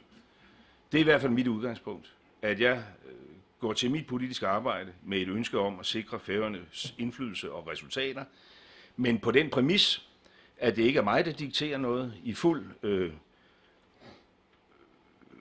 viden om, at de områder, der er hjemtaget, de er hjemtaget, og dem skal jeg ikke pille ved eller kloge mig på, men altså med en åben dørs politik, hvis man på Færøerne, også på områder, man egentlig selv har ansvaret for, kan se en fordel ved et tættere samarbejde, så er det sådan set bare at sige til. Og det var også derfor, jeg spurgte i kølvandet på Linnea og Annas indlæg om hvad der gemte sig bag de her tanker om uddannelse, altså på tværs af landegrænse. Jeg kunne aldrig drømme om at stille sådan nogle forslag, altså jeg ved godt, hvordan det ville virke, hvis det var mig, der forsøgte at rejse den debat, men jeg vil bare tilkendegive her, at hvis der på sådan nogle konkrete områder på Færøerne er et ønske, altså pragmatisk, hvor vi kan blive altså bedre begge parter ved at samarbejde, også om områder, som er jeres og ikke er mine, så er jeg meget åben over for det. Og det er selvfølgelig også derfor, jeg helst ser, og det her må jeg gerne blande mig, for jeg er jo også som formand for Venstre, at det er Sambandspartiet, der kommer til at sidde i spidsen for styringen af det her land. Det ville glæde mig rigtig meget, om det blev Sambandsfolk og Sambandspartiets politik, som fremadrettet kunne danne fundamentet for vores videre samarbejde.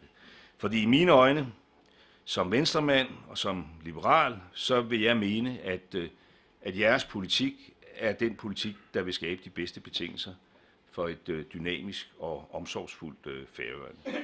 I lægger vægt på det samme, som vi lægger vægt på, nemlig at den frie Fortagsomhed skal være drivkraften i udviklingen af vores samfund. I ønsker også et velfærdssamfund, hvor de bredeste skuldre skal bære, så de mennesker, der har det svært, får den hjælp, de har brug for.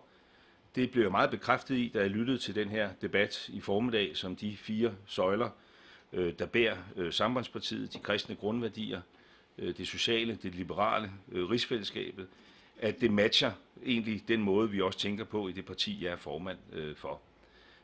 En balance mellem frihed på den ene side og fællesskab på den anden side. Altså en mulighed for, at det enkelte menneske gerne må tage nogle chancer, løbe en risiko og have høje ambitioner. Men det skal ske med respekt for, at vi også lever i et fællesskab, hvor der også skal være plads til den enkelte, også ham eller hende, der har et mindre let udgangspunkt. Hvor der er en eller anden form for sikkerhedsnet, der gør, at man tør begive sig ud på linen, at man tør tage en chance. Det er sådan et parti Venstre er, og det er sådan et parti Sambandspartiet er. Og vi er begge partier, der bakker stærkt op om rigsfællesskabet. Fordi vi mener, at vi står stærkere sammen. Og det betyder jo ikke, at vi ikke løbende skal se på, det skal vi, hvordan vi kan modernisere fællesskabet, for det skal vi også. Men vi er enige om nogle helt grundlæggende relationer, nemlig at Danmark og Færøerne fortsat skal være i et fællesskab med hinanden. Og derfor er det vigtigt for mig, at I står stærkt, og derfor er det også vigtigt for mig, og i hvert fald et ønske hos mig, at I på ny genindtager en plads i Folketingssalen. Det lykkedes jo ikke sidst, hvor I ikke fik et medlem valgt ind, og hvor vi måtte sige farvel, og hvem ved, måske på gensyn til Edmund. Og jeg kan bare sige, at jeg har savnet jer lige siden. Bevares. Sjuro Skåle, han er jo sød, og han spørger løbende ind til, hvordan jeg går og har det.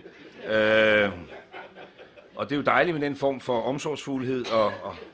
Og Magni, han er jo god til at krydre sine spørgsmål til mig med længere historielektioner.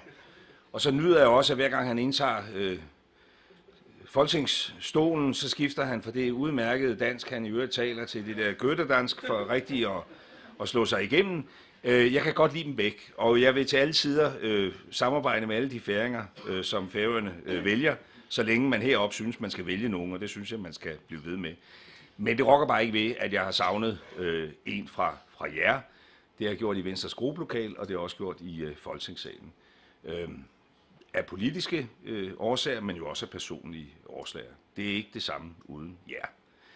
Og udover det ikke er det samme uden jer på det personlige plan, så kan det jo også godt ende med, at vi står i en situation, hvor det er helt afgørende, at I får valgt nogen. Alle husker jo situationen i 1998, hvor valget blev afgjort med et mandat og nogle få færøske stemmer, ikke lige til vores fordel. Og det skulle helst ikke ske igen. Den her gang skulle der jo gerne stå noget andet i historiebøgerne. Det kunne være for eksempel, at valget blev afgjort, fordi Sambandspartiet slog Javnerflokken på Færøerne. Det ville da være rigtig fint.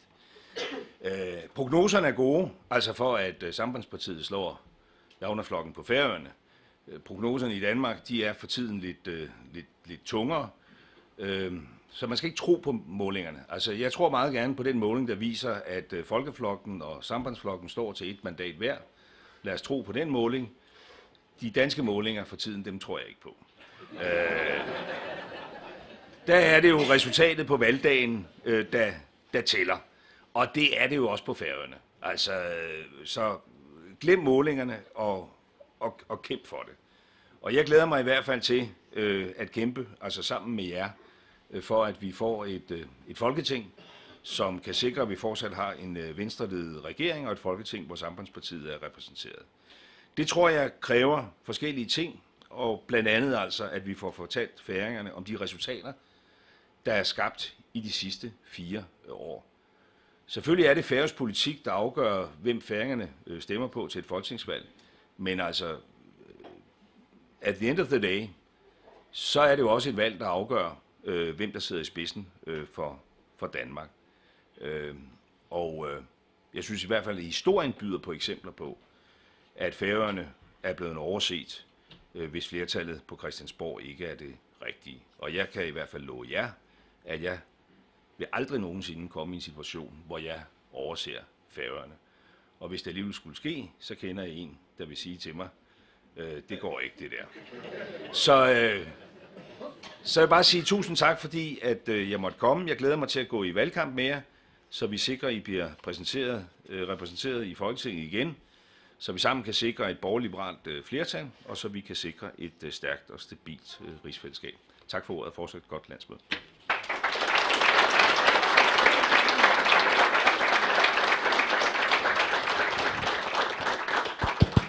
Ja, jeg vet ikke om dere har gjort spørninger. Vi kanskje kunne bruke lydet sin at vi på det, men ikke lenger at vi.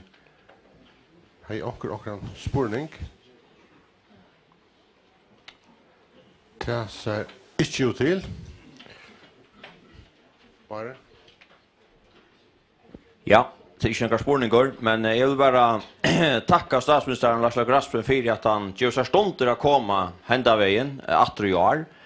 Jeg kan ikke utfra han og nekva gjøre og nekva hoksom, og jeg vevner at han i sadeierne til å være fantastisk vever, og han er kort rundt måtjene vi får så få bo i arrestene, hentet dagen til han kom. Og han er vært i Jack, og finnes nekva friska luft, og jeg vant til han nå til ikke avkjør om nær veldavren verer, han avdugat det nok ikke enn. Men det skal ikke ivervære om, Lars Løkke, at vi får gjøre alt det vi kunne, for jeg stiller vi en mandatet, og vera vi til avgjørende mandatet til en stjøtten i Danmark, så det spørningen om til sambandslokkska av statsministeren, eller åtteringsmålere. Hadde skulle nok finne det av. Men jeg pleier å gjøre verst vidt av Eria landsfondet til Vinstra, at 8 rysfraskapen ved Danmark i Øysten og Lyte land. Danmark stretcher seg jo fra Norskpølen og ned til tyske grønnsene, og i rysfraskapen, og blir avverst geopolitisk. Tui hever da, og til halte vi skulle gjøre danskarna bevistar om, til litt i lærebøkene om Danmark Øysene, at 8 rysfraskapen Danmark Øysene og Lyte land, og ikke lykke avverst land i heimsøpet som det i det. Så vi ikke, kan man säga, ointressant i Danmark, og til halte vi da gjøre danskarna varst vi, at det er tydninga mykje. Og et annet som Lars Løkke visste av Øysene at viljen nirrifra skortar ikke til godt og progressiv samstarv, begge i Ubungarøkene, Halsjøkene og øtlom personlige planer. Så hvis vi har viljan herhøym i fargen, han er utover ikke vært steier i hese velperiodene fra førskar så i av, det ligger nekk lorst av bårene sett og gilde, men av øynlære årsøk det onker som helder atter ut i førskar. Skjøttene som sier nei, dette skal ikke være fornemt, det skal ikke være for positivt av vi rutsforskapen og tog hender åndsjøt og gjøkene. Men her får vi vevnande brøtt, og jeg vevner og vant i Øysene at ta vel i Danmarske det, og så det Vinstra som vunnet her vel, og ta folkeningsvel i Føyne det, og så det sambandslokkene som har minst 8 mandat, og onker nevnt ved sine flokkene vil avtake det, så kanskje de få sambandslokk for begge mandatene. Så en av dere takk for at du kan tog å komme, og en av lytla gav her som du kan få at vi. Gjør så vel.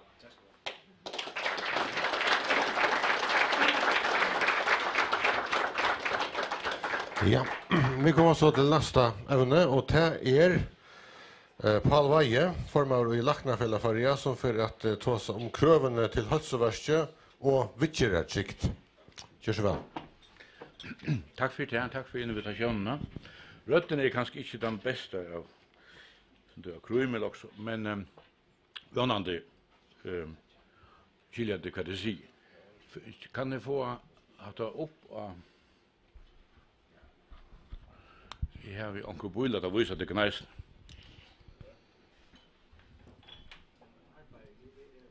Ok, ja, men så blir jeg bare. Vi i Laknafjellan, vi har nå i flere år vurderet hvordan vi liker imot til helseveisen av stendes. Og det skal ikke være noe løgn, vi har vært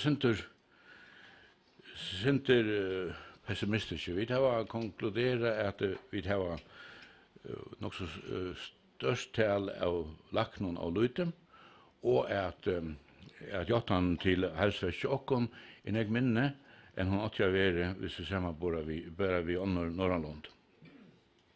At det har sagt flere feriener, og da man blir via si at så det ganske sentrøttende, men det nødt til å si at det er det, og jeg kan vise det noe tøl.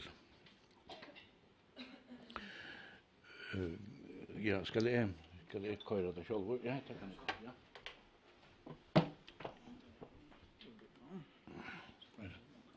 Ja.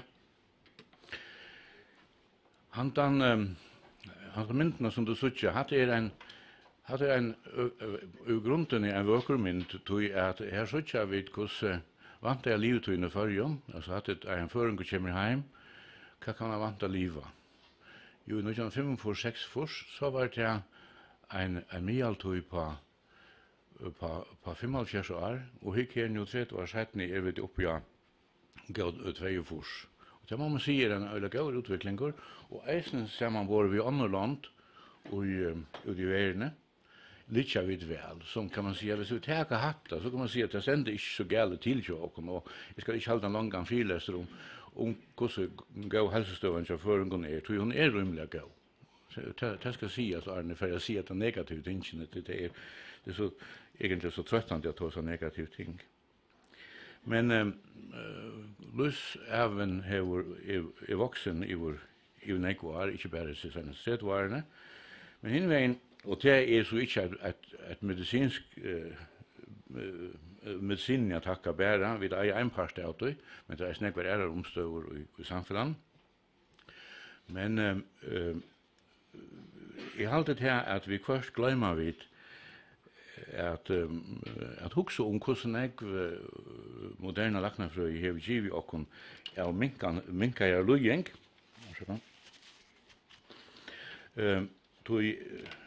Det som vi ofta nevner, takk 400 år siden, ta da gjør koner i varsång framvis.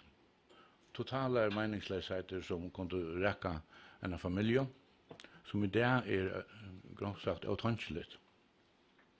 Infektionssjuknar, tuberkulosan til dømes, og sjalt den nutja sjukan AIDS kan en kronisk sjuk i det her, som det ber til at vi kjera og halda sjukanen og som en eisning av fjärna virus det kommer frasagnar om.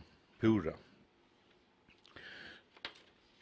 Arne færdig at ta som vi kjera trygt, så halde jeg skal færdig vise deg nekra teser, nekra påstander som vi alltid er viktig å halda seg fyrir eia, tar vi tåsa vitkjera trygt. Ja. Oi, det kom det alltid sen. Ja.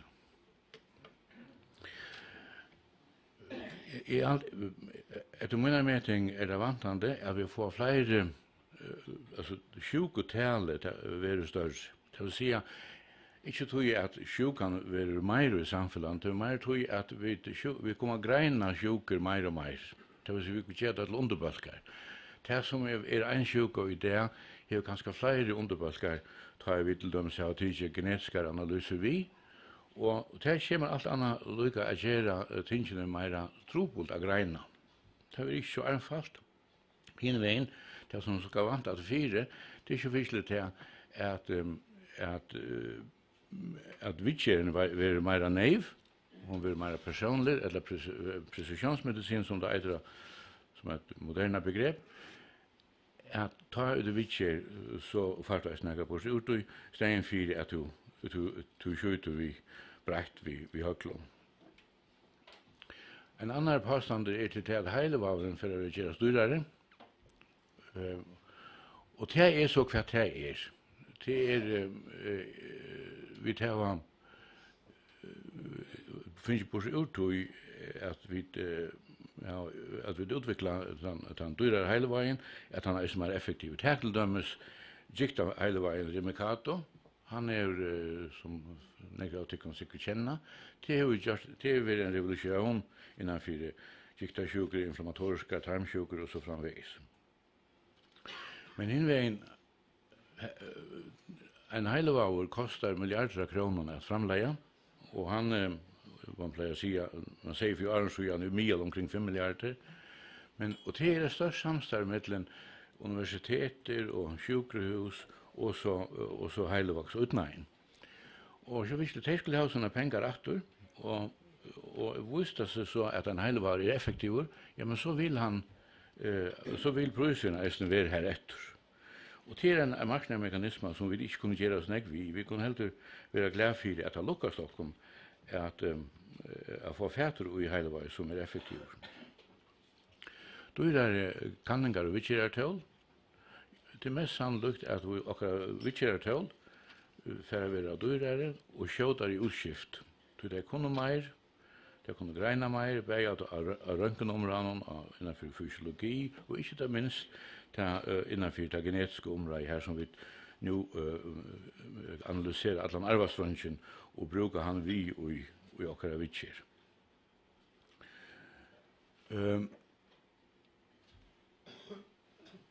En annan ting som jeg vil nevne til her, er at diagnostikker og vittjer, hun vil mer spesialisere. Det vil si at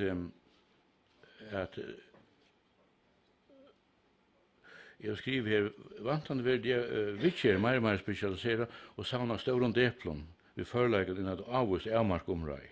Der spesialiserer vittjer deplom for å få sjuklingar, ikke best ur heimlanden, men eisen ur ørenlanden, som også små at det var slukka førlegger. Og det ikke virkelig en trobeleid til små samfunn, større til åkken enn i de store samfunn, en større trobeleid til små sjukhusen enn til de store. Og jeg skulle minnes til at før vi så noen 100.000 utbyggene, det småere selv når vi hadde best et sjukhus. Vi slipper at ikke undan en støvtekan til om vi skulle gjøre en tatt opp haster av en utlandsk helseverke eller gjenge okker egna leier. Da vi tenker så støv at det nøyde at det var pura greit fyra okken hver mye mål okker og vi vidkjande helseverken. Ikke best til okken laknon, men hva det fire mål som førja folk, politikerne har for okker helseverk. Spyrir vi folk som vilja om de vilja ha et helseverk som alei vi tar og hinna några London, eller vi kan nøyas vi et som er samme standard som de fjærskatten og boplassen i Arstiske Økjenon oppe i Norgrønland og Dømes, så Sverige helt greit. De vilja ha samme helseverkstjenester som de i Reykjavik, København, Oslo, Stockholm, Helsinki i få. Begge til nagreinlige diagnostiske utgreiningene og til dyrevittjerner. Her vil eisne hugsa om adgang til skundvittjer, altså akutta vittjer. Det diagnostikkvittjer som skal fremnes innenfor få timer fra sjukebyrjan. Til dømes vittjer av tøppen i akralænen, tøppen i hjärsta eller i heila. Borgaren vantar at han tøpper i heilan til en som gonger av bygde Førjun og en som gonger i Malmö, vil vittjer det lykka kjøtt og effektivt. Om dette ikke okkar ambisjon, så det være sagt hardt og tydelig av politiska valden at vi har valgt en av vanligere tjeneste Førjun for å spara pengar helseverken. Så vi heldur vilja bruka pengar til andre endamål. Dette kan være politisk helt velgrundet vel, men så skal politiske valde standa vi vel, og ikke leta som om at alt som det eier. Hinvegen, om politiska valde sier og mener at helsetjenesten skal være en skau her heima til okken som ærestande, så setter større krøv til sjådan diagnostikk i primære sektoren, altså eisen utmiddelige kommunlagene, større krøv til en flotningstjeneste som virker utandral, eisen til talen om sjuklingar i Udodj og ombord i skipene for skun havøk, og så sjådan de eisene krøv til sjukhusfæsj, og dette kostar pengar.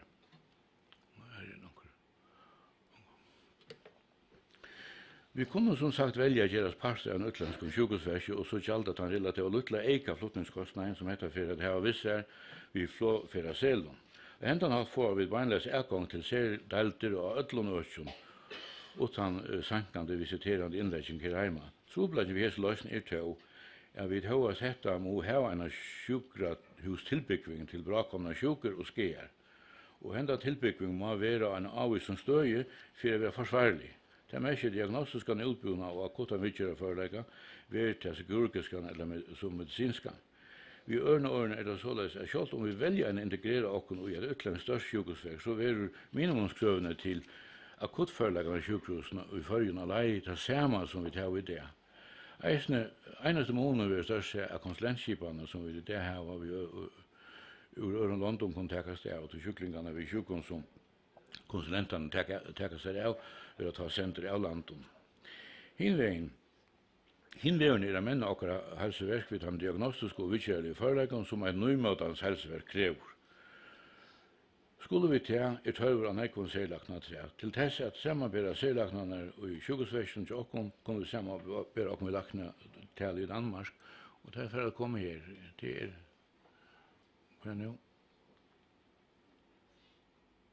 Ja, jeg var så happy nu om det når jeg fra Fætur igjen, når jeg helt spilte noe rapport fra, fra danske helsestyrelsen, danske sunnestyrelsen, her som tar koma vi, så de bor jo på hvordan nega laknar vil ha tørver i Danmark, og her nu, altså i 2018 skriva teir, 2019, og i 2004, og jeg skal vise deg om tøllene, det råkna det per 1000 utbyggvar, og det skriva at det er til laknar som har sjuklingakontakt, så det er ikke bare administrative laknar.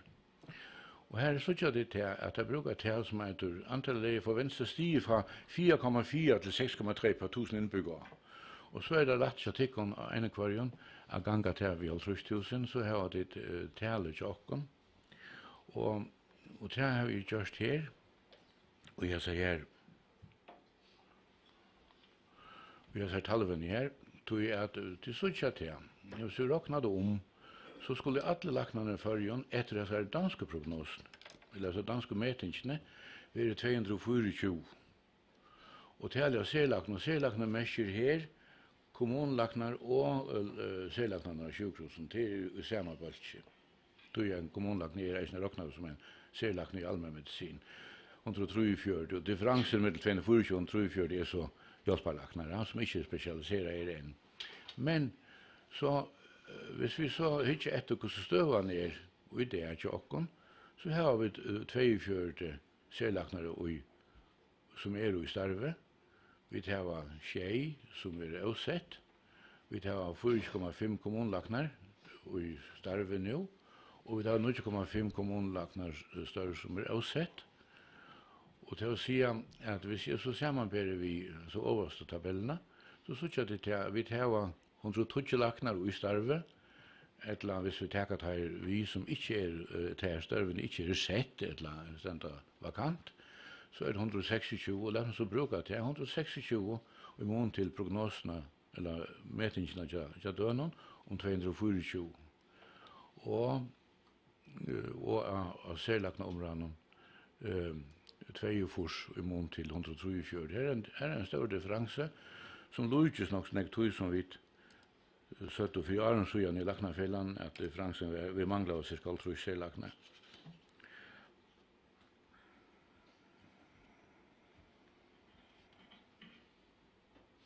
Nei, økonomien har kommet til på, ja.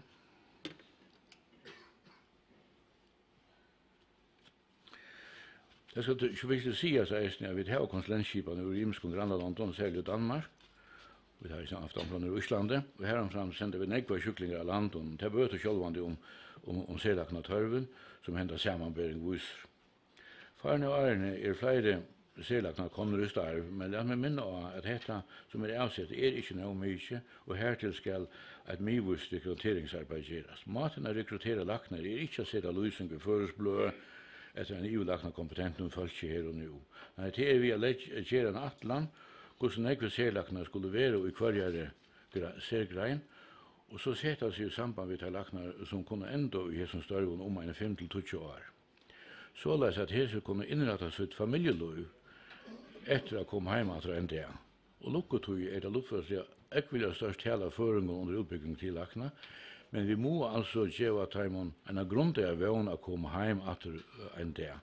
Og det vil si at hvis jeg skal komme ved en vera sindre atfinningar sammen, det arbeid hadde ikke vi gjort til løyder i det. Det må jeg virkelig si, det at være ute i en støv rekrutteringsarbeid, eisende tar perspektiv i 20 år frem i tøyen, og det er det som kreves. Det nytter ikke å sette en løsning i dimmer, jeg tenker, nå har vi bruk for en. Han konger altså ikke her til noen eller hånd.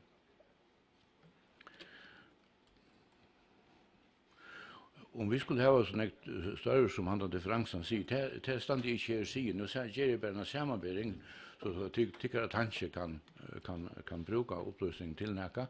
Det er ikke visst at vi skulle ha det. Det kan være at vi kunne gjøre en æra manning her, men problemet er at vi har ikke sett oss nye og gjørst til løyder til arbeid, hvordan ikke skulle vi ha, Kvart en kvart hur några kardiologer skulle det vara, hur några hjärtalaknar skulle vara, skulle ha hjärtalaknar gänga vakt eller inte så vidare. Det skulle vi där ta kan stöv till.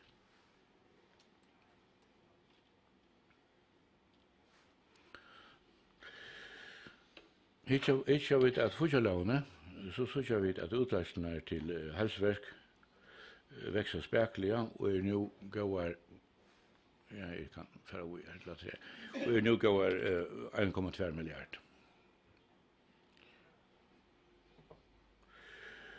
Om vi hinner en sammanbär och vi hinner några landen så där som vi kunde läsa till fragrangen från UNESCO till det norrländska medicinstatistiska samstarvet från 2016 så jag vet att vi lägger lågt i uträsteln på ja.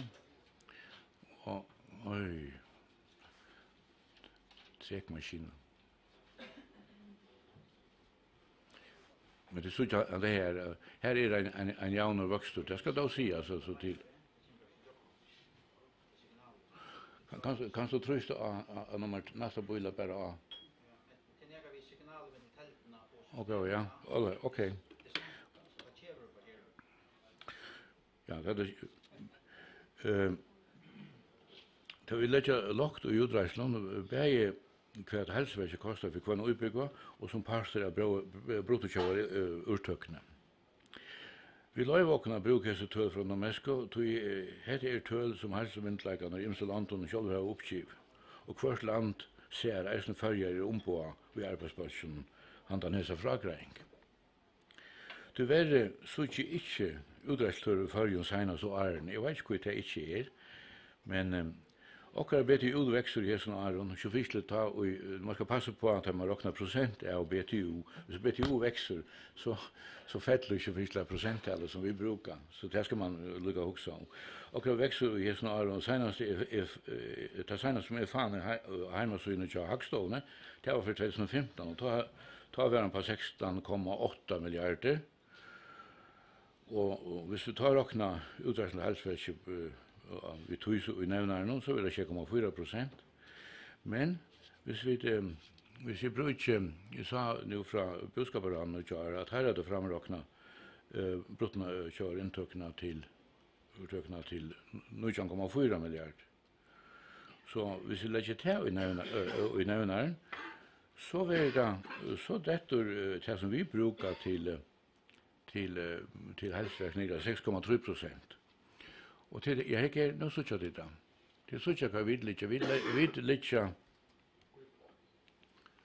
här nya så att lösa ja. Och vi ser min räkning är rätt så lite och vi vill få lunch att det här ut till högre mer långt än 15 helt upp till 18 så lite vi satt vega 6,3% av BTU. Och det så att Danmark ligger upp på 30,9.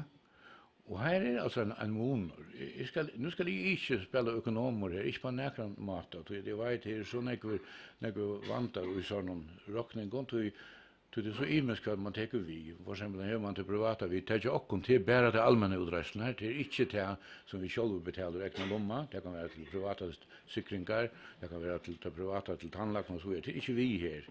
Och till så imensk som man kör upp och vi först är det eisen sin imensk vad man tekur av röktarsektorerna så socialgrejerna. Så vi har men i halde det rymligt att säga att det är sannolikt att vi ligger lågt i mån till hinna landen.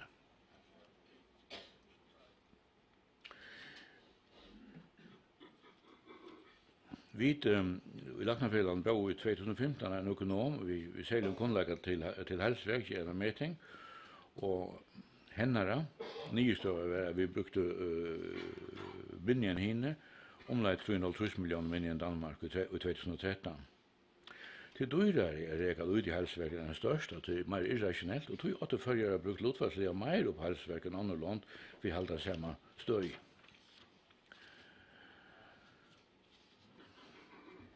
Så får jag ta så om ett annat ämne och det är digitaliseringen. Öll vi som är komna sindet till oss har sett hur digitala kolvelten omgjorde bankarna. Från bankaböken och nekvum bankadalton til digitala pengomsyting som åpen alt døgnet. Bankene gjør det større ulløv i digitalisering, og helst i det avgåa. Vi i helsevesenet etterbater i stora mån. Menningen av digitalisering innenfor helsevesenet er mennesker kjøtt, atlastannes, og kan være vid til å betre om helsevesenet. Området er sera komplekst, og nekva kvarter verskatlan har missetnast. De kommer til å for eksempel taka strøye om sunnhetsplattformen og Kjellandet nå, til her øyler råk. Og erfaringene har mange vært urkjøpter, så det ikke vært godt nok som man har gjort. Vi til landsomfattende felags-e-journalene Cosmic, som omfattar i bæg sjukhusene og kommunlagene, fikk vi da godt grunnlag for meninga at vi digitaliserer helsevesenet. Men så tar jo mennesken ikke sent, og han har ikke haft sommerferie som til Øre Norrland, som vi kunne samarbeide om vi. Helseopplysningar fra innlegging utenlands, til de særlig av Rikshospitalen, som okkara med sjukhus, det er nesten alle okkara sjuklingar færre her, er ofte ikke til takstjalagt nå. Og jeg mener at det er utskrivingabrøvene kom ikke en gang inn i okkara kosmikskipan, så du leiter til forgjeves for kvart. Jeg skal ikke si hvor feilen er, men det er bare faktum at han informasjon som vi betaler dyra domar for å få fra Øren helsevesen, fra Rikshospitalen, typisk, ikke kommer at til okkar at vi tar bruk for det. Det er vanlig å være som brøv, og så skal det skannas inn. Borgaren har heller ikke erkong til sånn som egna journal eller medicinlista. Og det er mandeldømmes i Danmark. Du kan si til ene hver av tog, teka og slå opp under tunnen CPR-nummeret og tunnen nemme idé, så får du inn. Så kan du switcha hva du vil skrive om det, og til ambulatorievidjan eller til laknavidjan som du varst for løt og så igjen. Og det alltid det er selvfylselig at du er den første eier av journalen om til selv. Det er at hvor annars skulle være nærmere til enn du. Okkar avhøyden fra Laknafyllan i 2016 var at myndleggene takker seg avbjørn i olvara og setter neiva pening av til å gjøre digitalisere alt helseverk. Det krever nek visionær helsestarsfolk, nek var innovativa KTC-frøyngar og hotland juridiska administrativa stol til å bråda nye til formlige barrierene for å samskifte elektronisk og beinleis ved utlandskar veitar av helsetjenest. Området mennes ikke av seg sjølven, men gjør vi ikke så være vi etterbat og til for å ske okker helseverk. Så noen år om vittgjeratrygd. Vittgjeratrygd, og jeg skal si at jeg tar ikke under vittgjeratrygd, og det er nok så selvfylselig, men innveien hovedtaket er det sånn breit. Vittgjeratrygd, hva er det? Jo, jeg mener vi til at en føringer som gjør sjuker, færre en diagnose så tulja, som gjør litt til tessa mink om skjene av sjuken.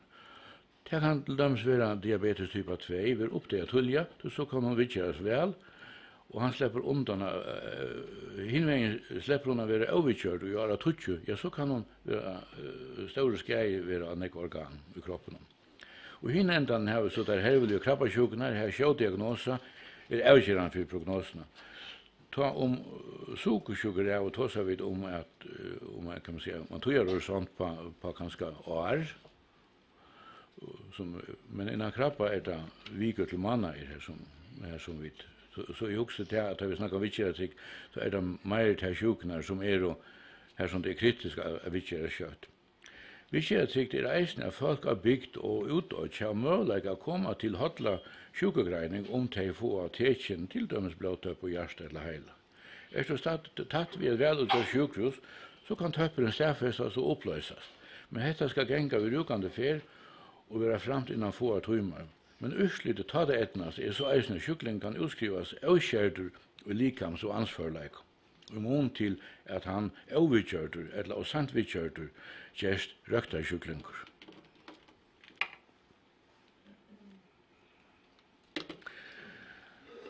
Det er helst boilistene som folk hukser om tar vi sida vittgjeratrygd.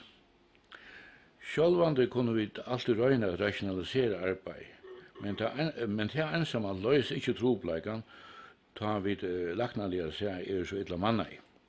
Det blir självan till att ge avvis som bölja sjukling och löms krabbameine, vi krabbameine, en att sikt fyra vidkjären i byrje innan avvisliga till fra diagnosodin. Men det vill så täcka från omkring öron sjukobals utan så är vi sendt dessa sjuklingar av Anton till vidkjärer. Och det är självan en möjlighet men vi bor efter att åkra manning just höskant i Reima. Och det är ju åkra stora privilegium att vi kunde sända av Anton och latt och till kompetenta vidkjärer.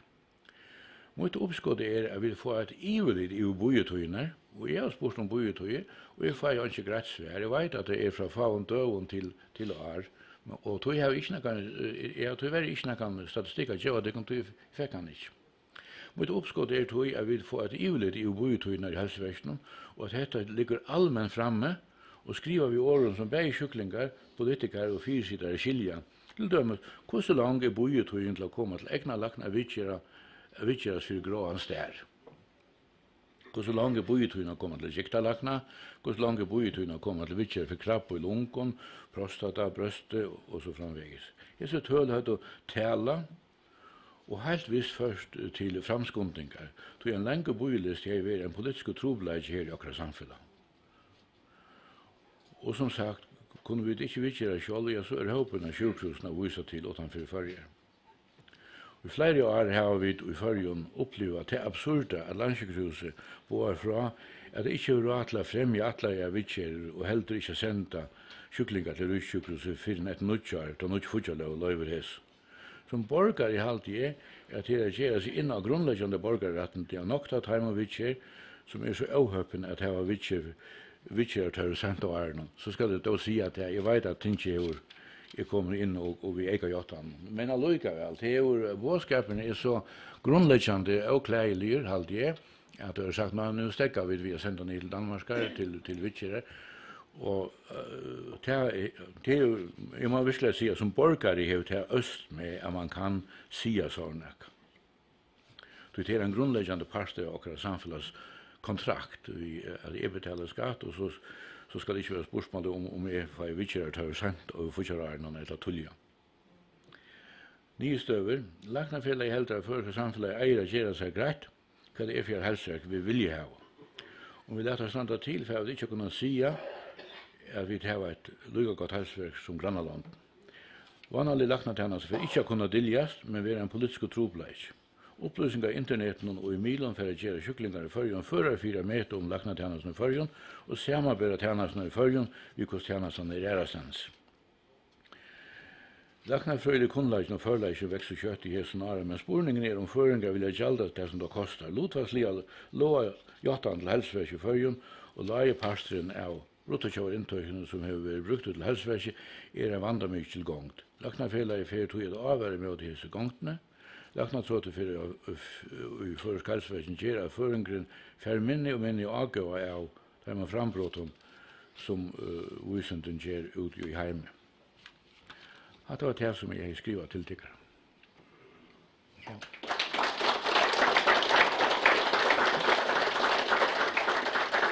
Ja, jeg vet ikke noen her noen spurningar. Ja, Johan og Edva, jeg vet ikke. Ja, jeg setter spurningen før i det. Altså, du er inne i året her vi bojetøy, og hever pasienter en rett, noen manna rettender til å få helse. Helsene kan jeg så kjøtt som mulig. Og min spurning er, vi er en parster av utfellesskapen, og det gjør noen rettender. Men politisk har nekker av flokken forhandla seg fram til en minne refusjonsskipan, eller refusjonsopphatt, som gjør til at høstversen mangler ved oljekommata. Peter Ellison hadde gjort en utdrakning fra 48 til 98 at denne blokken var kommet til å mangle i høstversen mist 1 milliard, hvis vi minns rett. Og imot til hvis refusjonsskipan var galdant. Altså, når politikere taker retten derfra, til mer som pasienter, så løser vi skulle boja i maneier, som du nevner opp til år kanskje, men vi kunne finne hur stilla diagnos innan för höllstotta tog. Jag har ett fäxt döm om trudja mannars bojtoj i Färjön och trudja det är gott nok privathospital i Danmark. Och på att trudja mannarna visst det är en vandamilsjuka så kan hända öland ek.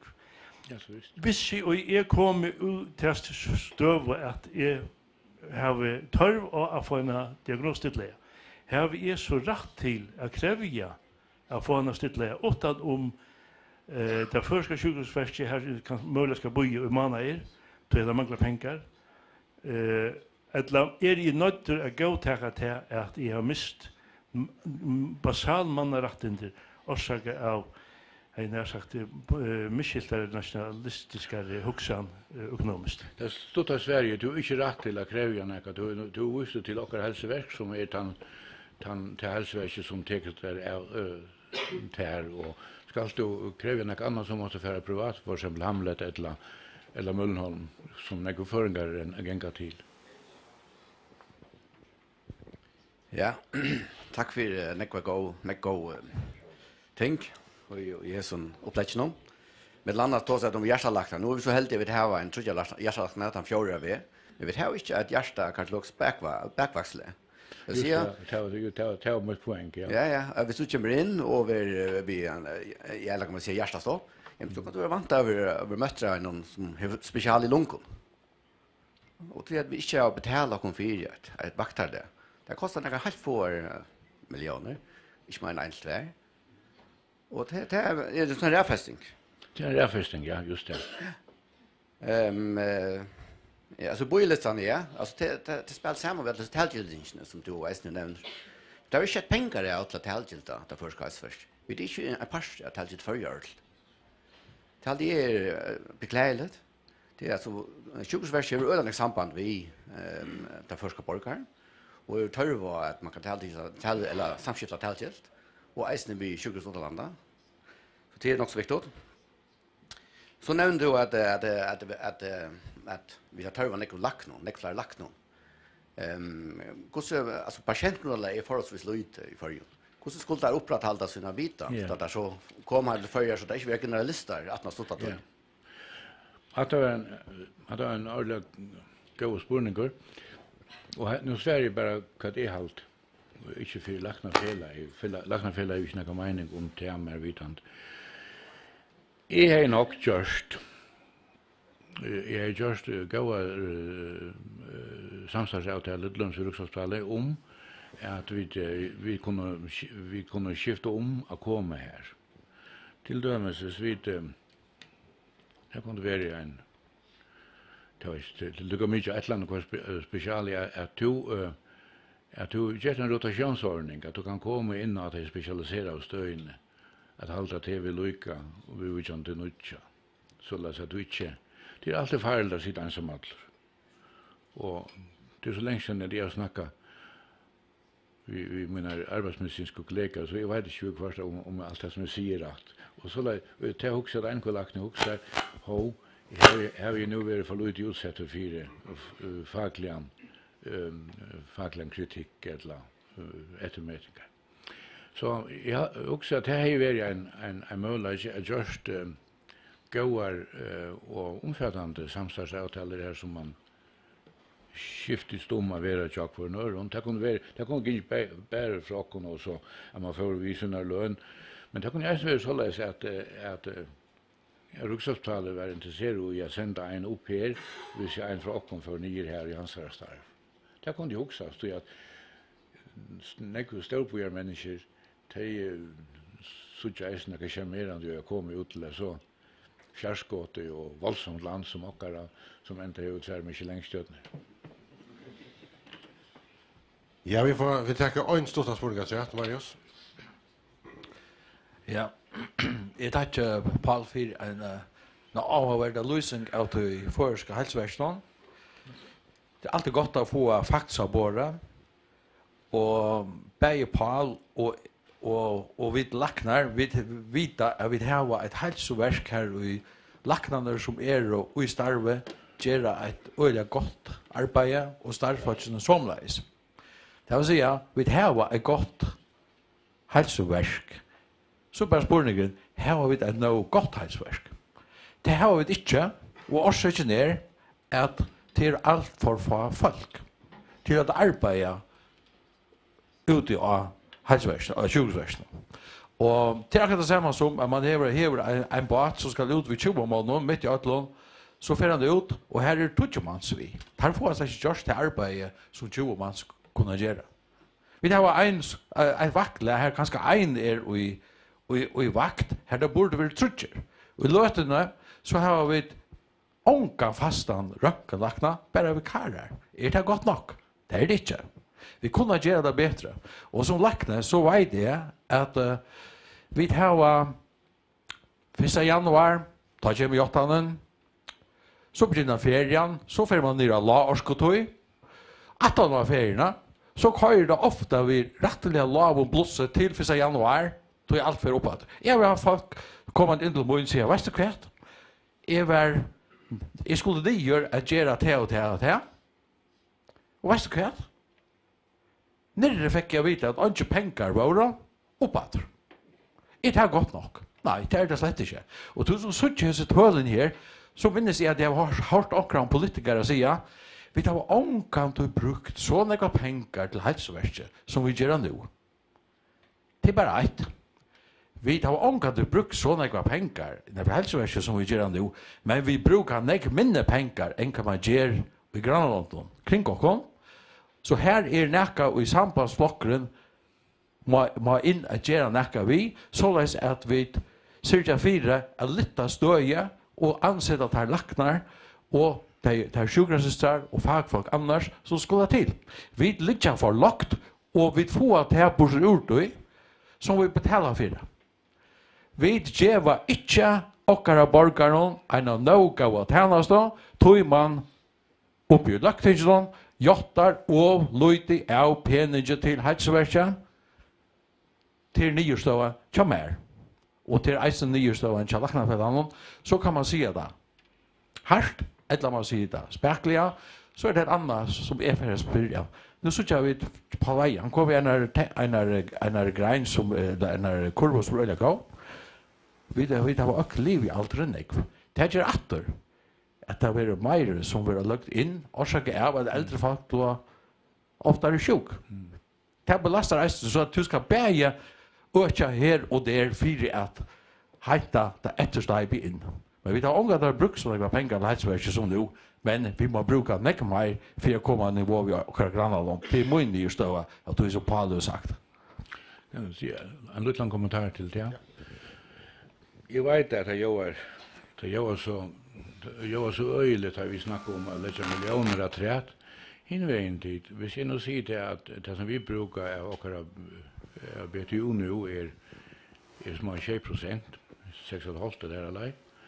Minst till att Amerika brukar 18% att ha bruttokövarintök till hälsoverk.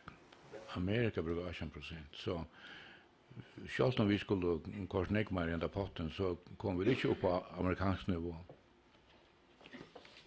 Ja, här ser vi störa för och Paul vi tar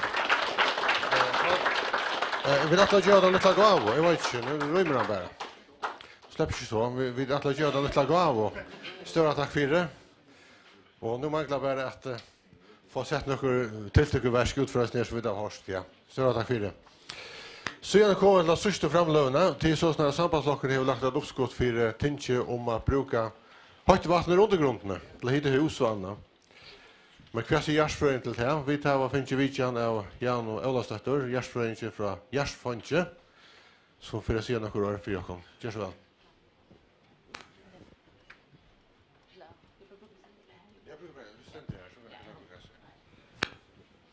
Gång där och tack för det. Att det har sett fokus på att avvärd öka för en Gärsfröjen i Gosver. Men jag hade att folk annars alltid ett ölja avvärst. Vi är snöjda vatten i undergrunden. Det är inte magiskt i att man kan få högt vatten i undergrunden höjdare än man vantar. Så tack för det att det sätter fokus på det. Vi som Stone och Järfönje har haft fokus särskilt och heter så 2014 att det höjda vattnet blev funnit i Gotland för det. Vi har haft en en verskatlan går det här som jag har varit verskatlan alla år sedan det senaste åren och vi är och nöker folk som arbetar on en off ner.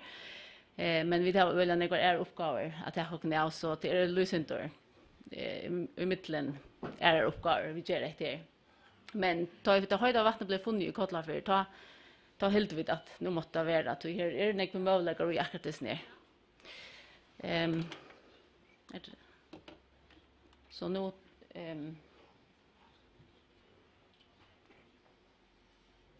så nu får jag göra som på alla för att trista flöjor för vad är det?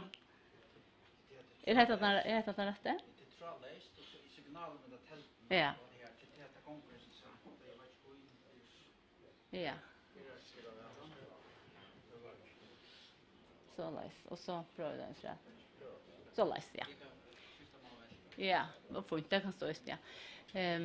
Det är så en stutch Arne har vi just några järda borgar. Det var 2008 2006 man får hållt för järda borgar för ju till att uppbyta hus vi. Och så jag tar det gjort där 300 järda borgar till hus. Och det är så vurse att 20% av borgarna här kommer rumlande vatten ur. Men är med 90% av borgarna här är mindre vatten i. Det ständer några meter ner i hålen. Det är positiva avbjörningar att det är så nek orska och vatten i. Men dessvärre är det ölen nek av sån här vatten som för det spittles. Det renner symptomen ut i ånda och ut av skägg. Och då har vi som sagt, som jag nämnde i åren, sett folk så där som stånor. Då heter en par av åkara vissesöke och åkara tillvärd i grundaläge att känna åkara råevner i undergrunderna och så gott som görligt. Är det skift? Ja.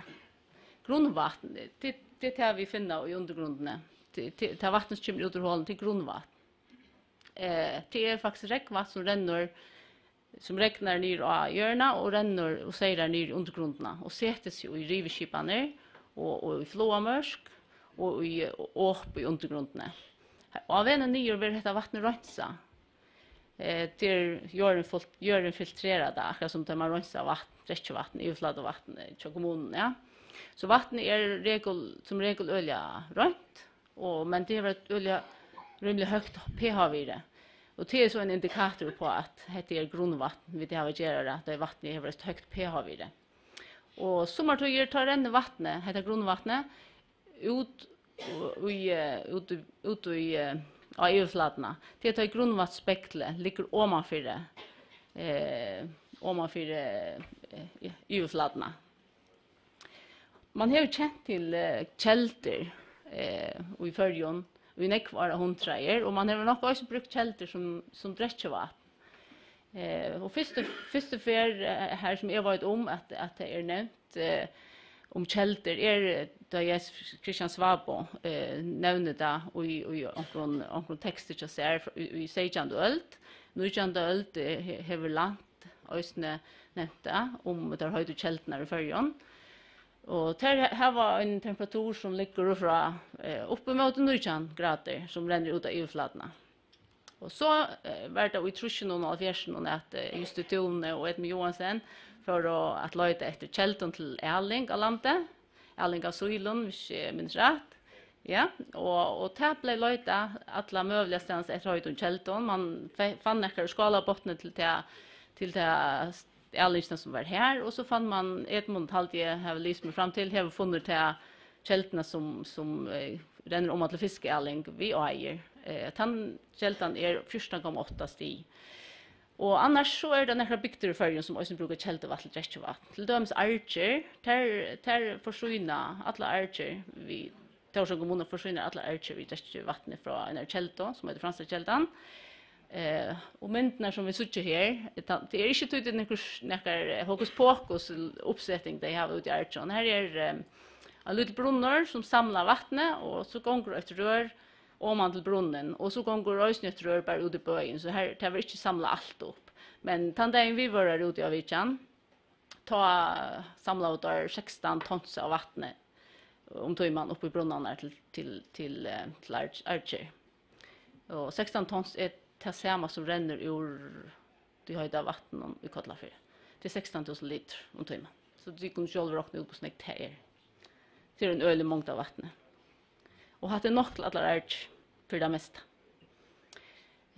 Man har alltid känt som sagt till kälter och nu är det synd otydligt men det är några goda prickar av sin korsnon. Tar vissa stjärnor som vissa till kälter. Så det är väl nekva kälter i färjan.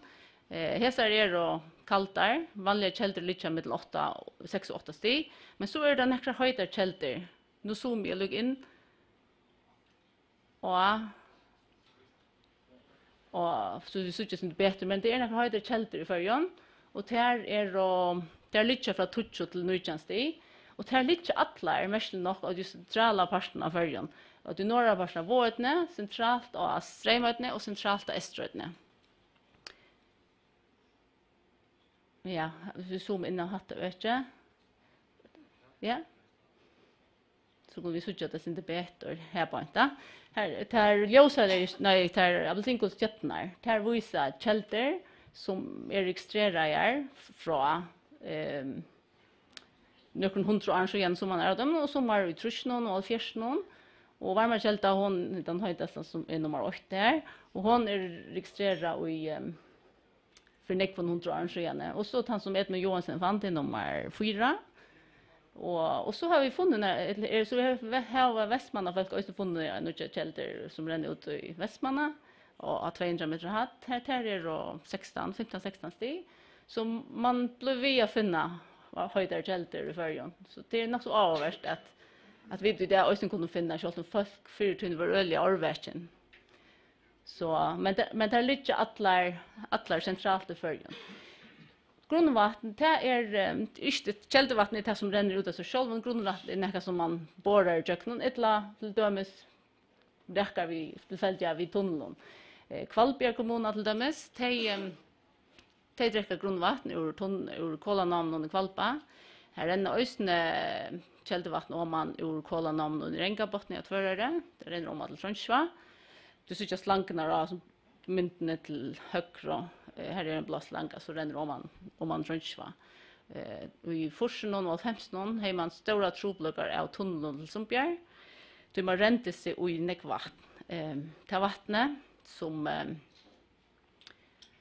man rentes ju i ta, som gör det till att man måste bryta linjeföringen av tunneln. Ta vattnet brukar man i det till dräschvatten i Sumpa och i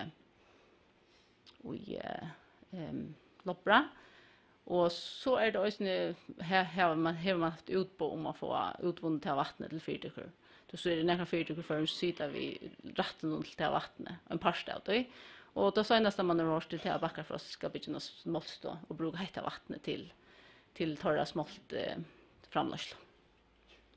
Så vattnet är i bruk och det ser ju surröjden när man har just gagna som vatten. Så att det gör det borgarna som man fortalte i Janne. Man konstruerar gör det borgarna ta i 2008 och det gör borgarna för att få nog årskott till ett hus. Det var konstruerat till att bli 200 meter. Skulle vara 200 meter för att säkra sig man kunde vara självförsynande vid årskott. Och så har man så kör det hitta bomba trätt vid el. Och här tog vi inte hatt för vatten och här konstruktioner av hålen. Och så som Johannes med säger att här ränner till vatten till 20% av sin håll borgen och upp i 15 tons av vatten, 16 tons av vatten ränner ut. Så det är man har lärt sig det sista och 20 åren. Och det som man har lärt sig är att det är mycket mer vatten i undergrunden än vid helt då. Och man har också lärt sig att det är inte lika mycket kvar man bor där. Man kan ganska göra kanningar så man kan finna till. Man får löjta efter vattnet, lika som man får löjta efter olja. Och löjta efter orska. Man ser till vänster så jag vet en boring som här som grundvattensspekler ligger några meter ner i hålen och tal sig vattnet rinner till men det är inte så mycket vatten att vattnet rinner ur hålen. Den mittaste boringen här är det boringen torr. Tog att hon för inte ner jag knäcka flåmarsk eller näka rivskipan. Tog gråte på salt i förn rulla tatt. Så här är inte möjligt att vattnet sitter i gråten lika som det är möjligt just i undergrunden i Danmark här som vattnet sitter i i åpen och mittel sandkottene. Så hänger den första järnspringen inte samman. Du har några sedimentlö i förrjön. Det är ofta också tunn och det är ofta inte särliga permabol till att säga att det inte är gott jökneström i jöknetej. Men så är det han som är till högra. Hon är en artesisk boring. Här renner simpla vatten ut. Här strömmar vatten till från fjällen vid Sujenau och in i hålet. Och till så nekva mångter att det kommer upp ur hålen. Och det som vi har gjort de senaste 5-6 åren, det är väldigt inte tungt, så nu men nu är det gång då. Vi det har varit färd ut vid en temperaturmätare och låra ner i hålet och målt temperaturen i köknen borrhålene, järnhålene. De gröna linjerna är då borringar som var till vänster som inte är artesiska, som inte här som inte vatten renner på sjön. Och där röda borringar eller kurvan är här. Här är då borringar, moldar, eller heter matingar som är i hålen här som vatten renner ur överflaten. Det vill säga till vind eller skalen ner efter djupe, så vi tar djupen ner och helt här 300 meter. Och så har vi temperaturen avast uppe upp till 30 stig. Så än har vi inte rakt vid några borring som är vår av med nutchar borring som har vatten som höjder än 30 stig. Men det kommer lugga till 17.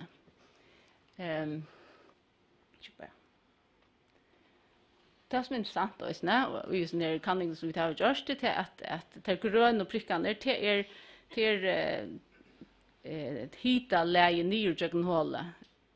Det gröna prickarna visar hiten ner i någon hjörnan hackar 3 stig per 100 meter eller 30 stig per 1000 meter. Det vill säga av 1000 meter då kunde vi räkna vi att här var en temperatur som är 30 meter, nej 30 grader till här loj. Men så har vi plotta alla alltså man kan räkna ut från kurvan som det heter och kan man räkna kvart hitta hattlig här i hjörna att säga hur snägg hittna där per 100 meter och det visar sig att norra för Kallbacksbotn här är hitta hattle ovanför 30 grader per 100 meter och nedanför och sunnanför Kallbacksbotn i Havne och Sordi och sånt. Här ligger hattle nedanför 3. Det är simpelthen höjdare norranför Kallbacksbotn. Det vet vi inte ordentligt för, men det kan vara att grundfjallet som ligger under förska på salten och ligger grinnare norranför Kallbacksbotn och grundfjall är radioaktivt och det kan hitta vattnet möjra norranför och undergrunda möjra norranför Kallbacksbotn. Det är alltså ute i östen här så vi finner där höjt källorna. Men hade inte ändaliga kannen så här har vi några kanningar ligga. Så 8:30 är här. Nu får jag lugga in att där borningarna är kottla för det 8:30. Och här är några bara lugga kött ramsan och töl. Vad är det för orska vi det här vi som höjda vatten och kottla för här var gjort där 5 borningar och tror att de har vi målt rättliga väl. Här renner 140 000 tons av vatten om året ut i ånda. Vattnet är 20 grader som är sammanbärlig vid vatten och svimmel Gundadale och en svimmel i Färjön. Och här är 30 miljoner kilowattimmar om året. Och i som vatten och hvis vi kölar det från 20 grader ner till 20 grader. Och det har en effekt av 340 kilowatt, det vill säga en vindmill uppe i huset här, hon har en effekt av 900 kilowatt och hon är ju inte alla tunna i bruk. Eller hon meldar inte alla runt nu bygger vi upp i Höjvik och så skriver hon att ångtillståndet där stittlar orsakar av för något vinter, ångtillståndet där stittlar av ångvinter. Så hvis hon klarar att ha en effektfaktor på 41% eller hälften så svarar det faktiskt till orskarna som heter vatten i Kotlafyra tjävr. Så det är en halv vindmilla säkert eller här eller en höjl av orska. Och hvis vi räknar det på ta orskarna till kvartasettusne bruka så vill det visa sig att det är orskat nog till att hitta 130 vi Hvis man har en hitapump på skipan som här man tycker orskar för att se och här som man brukar omlöj 11 kronor på det. Så det är en stor spärring för husar allt och det käver också positivt i orskorotskapen och följer här som 55% av orskonusseln i följen är olja. Så det är så mat jag gör det på. Och att när man är kallt kan man ganska vi ju vatten vi tar vid alla gera nu gera vattkanningar oss ner det brukar lite dräst vatten och ta vatten vid men vi gör kanningar lötne vi kan ha vatten för det går gammalt det longevity undergrund till viktigt så chipan det bora tick så vi det lägga näka och så vill jag checka om hur högt vattnet är värd. Helt av höjdare än 20 grader så är chipan ganska ännu större än vid halta. Och så hette och nu har vi nu har vi varit att föringar Oslo öl och något vatten i förhåll danskar. Jag har danstöl och har gångat av 2 så är räknar vi att och så swish det förförs vi skift för att nog till nog av vatten till 1400 folk. Och efter danska vi skiften heter så väl nog till 800 folk.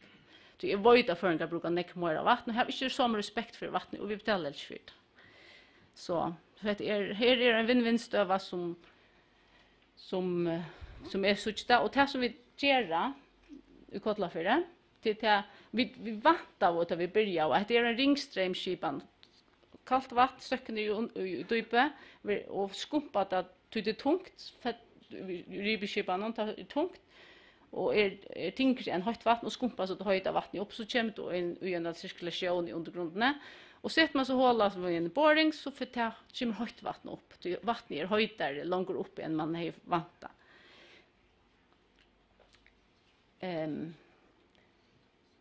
Och det så vi har sett senaste 2-3 år sett folk så öst runt om så höjda kälten eller höjda vattnet. Det är inte en kälta men grundvattnet i Kotlafjärden. Och vi har så ginger runt och gör matingar. Och så vi gör det matingar för kanna om det möjligt att finna allt tydliga skipan i färjan. Och för att kunna göra det så måste vi skilja hela skiparna till vollnar. Vi har hukt efter nere åjer fram vid strandene och korslagt river och det har just kvar på bra vi just matingar alla strikarna som vi såg efter jävla korset så har vi just lite och matingar man vi har just middel 3 och 4 som matingar i Kotlafjärden signa bö över motor lena vattnet och där visar okon att rivskipan som är i öknen här som höjda vatten i Kotlafjärden är i en utnring. Här är några små avbändningar om att okkur vänder norrsjor och okkur vänder i en landring. Men det som vi sucha vi köpte ett dansfäll hemma att ta mindre av hålen. Korpora vi är jag så läs och tog att ta man borrar i det gör det håll ta tek man onka prövar man vet inte om hål annat än till att onka är det vatten ur annars vet man inte om. Vi tar titta mynta hålen vi söker röjgroslinder bara saftflyer och river och ta nyast det heter en grön som Olva Ellenskort Eidskort Cherno hon för ut i ett tujare som heter Geothermics hon är via vara att trappna till att blöva pränta och hon är så hukt efter sån här och hon ser till att rivskiparna som vattnet kommer in i hålet där väntar några sjor inte i en utnöring som vi annars söker i överflaten så vi söker inte samma i överflaten som vi söker ner i hålen och tycker att allt står tutniga vi få måltes i hålen eller teacher filma av hålen.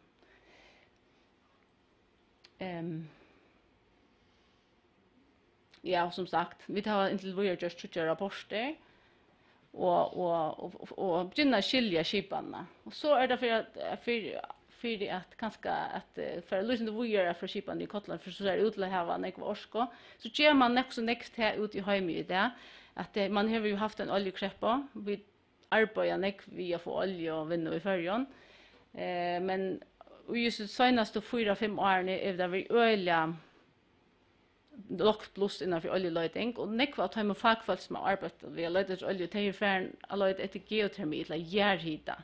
Och då gör man djupa borringar. Man ska finna högt vatten till hita. Det vill säga, hvis nu du sitter och häsar myntene, så kan man borra ner i dype, några kilometer ner. Och finner man så några som är höjdare än 100 grader så kan man göra el av det. Och är det så kallare, från 25 till 100 stig, så kan man göra fjärde kibaner. Tog att vattnet tar sökor som räknar vatten ner i dype och då blir höjdare ner i dype. Så här är också en möjlighet för att vi lära sig kibarna i förrjorna att känna och kanske räcka vid vatten höjdare än 20 grader så kunde vi kanske få fätter i höjdare vatten och framlägga fjärrita. Eller el, hvis vi drar ordentligt helt. Vi har faktiskt just jobbat borringar i förrjon. För nekvån och arrangerar nu kände fors, öjne fors och fors blev borrar tvär borringar. Öjne Västmanna på 630 meter till ett han kurvan som är lilla far var här. Här hon kom ner 6 tamborn kom ner 630 meter här var vattnet 30 grader och här renner 8 tons av vatten ut om timman. Så det är inte nek men det här är vatten renner ut. Och så är det Loppra-borringen som tycker ska till minnast. Hon blev först borrad i 1991 nere 500 meter och hon blev så långt nere 500 meter i 1996. Och nere av botten här är temperaturen 88 grader. Så här är vi långt och vi är där. Och så söker vi då att temperatur och så vi vita och vi söker ösnja av Loppra-borringen som är den gröna nere i dype och Västmanna-borringen som är den lilla farva. Så ligger Västmanna-borringen och samma dype 20 grader ovanför Loppra-borringarna. Och här vänder vi åter till höjdekältena är i centrala parten av färjan. Och så är det här vi inte ordentligt vidare kvitterar. Den stora landmassen är där, det kan vara tog och då har det huvudfjötlen här och det kan också vara som vi har lösningar och avbindningar om att grundfjötlen sitter grindre och strålar radioaktivitet upp i basaltet och här vi hittar vattnet och lösningar mer. Kan vara en förklaring, men det är säkert också en förklaring. Så vi har varit lösningar för men vi har bara inte haft han till huxan att det kan inte brukas till orsk och ty. Det var 1900 och ungefär. Men det rycker av både förrjon och vi vet att nu vi har data till det. Vi skulle bara ta in brödesjö och det är inte olja man fram efter inte bruk. Så lugga till nyestövna så är det som sagt, jag har nämnt att löjdet olja och hitta ett vatten och hitta är det samma som löjdet kolvattne. Och borringarna där är då 20% artesiska. Vi vill det borring. Vi vill gärna få fätter i vattnen. Och vi är en sin större sannsynlighet. Kanske vi kunde räcka vid vatten. Vi gör kandiärfyllda kanningar. Airgrafer. Eller kanske kvarjafer. Och vi tänker att vattnet i undergrunden och nu är det bättre än det är det. Så det för man räcker vid vatten i undergrunden så renner det faktiskt bara ut i ånda och om man är sjuk. Så är det till att detta ger oss en ökt fokus på nya orskmöjligheter och det är det vi vilja som samfälle i det. Och ganska sambandsflockren kan vara vi och det gröna löjne. Det heter inte något som bara sig över vi har snackat om detta förr men det heter inte något som är vi ut i planen som är för framtiden. Men det kräver lösningar ganska fortgång och så det mer kanningar men det vi begynner skilja väl va. Det gör vi. Så som heter inte det primära öst vi där är vi. Så, tack för det.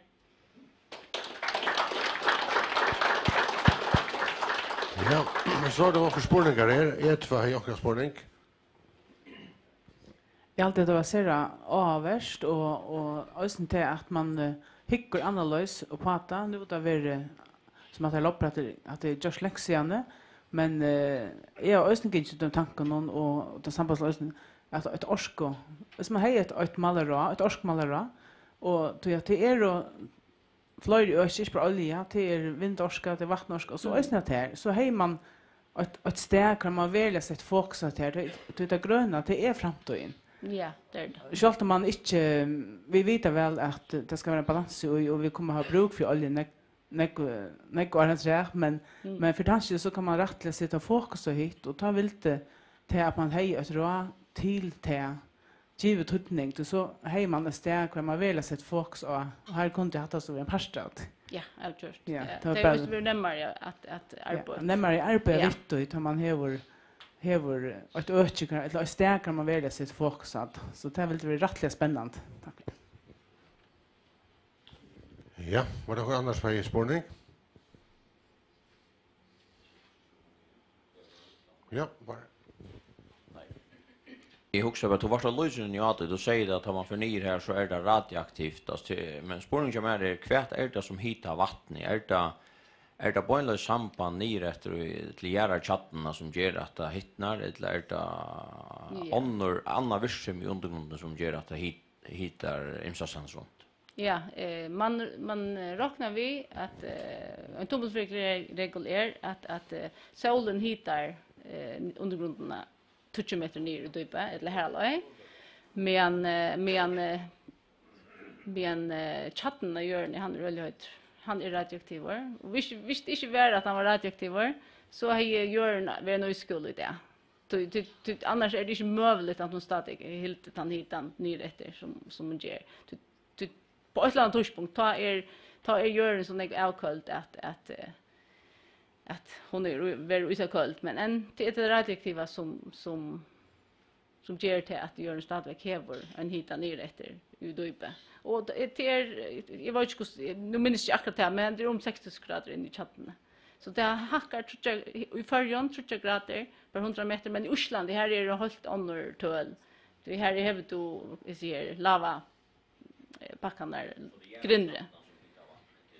Ja, det blir höjdare ner rätt. Ja. Ja, och den globala upphettningen tar kallna spärklar sig då. Ja. Okej, ett måste jag spara dig. Ja. Ja, så vid det sambandsforskningen har lagt ett konkret uppskott fram och tingen om att utnyttja hitan, alltså bergbjörn och höjda vatten. Och vi vet att nek får ut om att det här, men det ser ut att vara öjligt spännande ju. Nu har Orskofjellöjningar som framlägger sig sagt att i 2030 så skulle det vara för att det var gröna orskor, men det är bara till el, det är inte till uppheating av husen. Vi lyssnar mån och se. Och vi såg för oss att detta kunde vara en möjlighet, med de höjda vatten och vid grundvatten.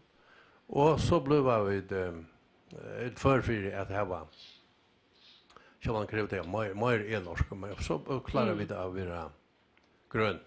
Ordentlig grön, alltså släppa undan och bruka olja till uppheating. Men också manglar granskningarna, alltså att kartlägga kvar i följer i höjdar och kvar där höjt vatten och så vidare. Man kan förstilla sig framtiden i att bara ta Gotla för dömes att man säger ja men nu vet jag kvar det höjda och inte ligger alltså här får man lägga i med som kräver nekvan hita och så vidare. Jag nog jag kunde vi starta öchoisen. Har vi ändrat kvärt ska till vad skulle vi göra för att få hese data in fram alltså nu är det granskare och så vidare. Kvärt krävs till för att vi får oss här tölne av borr alltså så lojbindningarna politiskt. Ja, det krävs till att vi har resurser och orskar för ut och göra filmingar av hållnon och det kräver utgör han utgör kostar 1 miljon och det kräver också folk som för ut och göra det. Och så ska folk sättas det av till bors av att arbeta vi häs ner. Vi granskar. Så det är riktigt så är man kommer också väl alloj. Och så är det ju inte den upprunna politiken. Vad är det vi inte alltså samfälla? Man snackar öle om gröna orskor men onktis huxar man det är lösenter sviga lite hur snägg man må inna då det är populärt att snacka om så Ja, det har väl inte sagt att det är skipan kottla för hon löser sig. Vi har också ära höjda skipan i förrjun, kanske inte lika höjda som i kottla för men det kräver ju man sammanbär tar man ger tydligar sammanbäringar så blir allt då sammanbär vid oljeprisen. Man reglerar fjärrhitan uppe i Höjvåg och är så i havne efter oljeprisen man sätter prisen upp och ner istället för att hålla sig till en pris som fast timma av vara vitla och då och i hela samband här kommer det ganska onkty av vara dörst och lägga rör i till skolan i Kottla för eller kvar nu man vill bruka så chiparna men det som är problemet är att man sammanbär allt vid oljeprisen och så långt som man gör det så blir det svårare att göra något det är inte det är inte mega dårst, men det är kanske inte dyrare än det vill vara jag köpt olja. Så det är politiskt det här man ska bestämma sig till att vad vill man? Na? Det är det här i allt, att ta bottnar och lyssna tror jag. Så är det Magnus. Ja, det är allvarligt intressant. Jag syns att du spår något som är ja, det är krävst. Alltså man också om politikerna kvar vi sitter och jotta pengar och så vidare och visst vi nu säger att det är bara tappa så döme att nu satsar vi på att vi vill ha allt det korslagt innan för 5 år. Vad är det så resurser skulle till alltså till utgör men alltså och nu arbetar det hävda som alltså vinstrans arbete och titta något annat göra. Alltså hur snack folk skulle du avsätt speciellt till att det till det här och för utgör och så vidare. Visst man säger att man skulle leva innan för 5 år. Ja, det som nu är det att det är några till döms är en vinnepd-läsande börjar jag Hittenfjord. Jag kan ha vatten runt om Hittenfjord mellan Ellefsen och det här är så östigt till jag lögn att hon kommer kan att det öka och borra efter vatten här.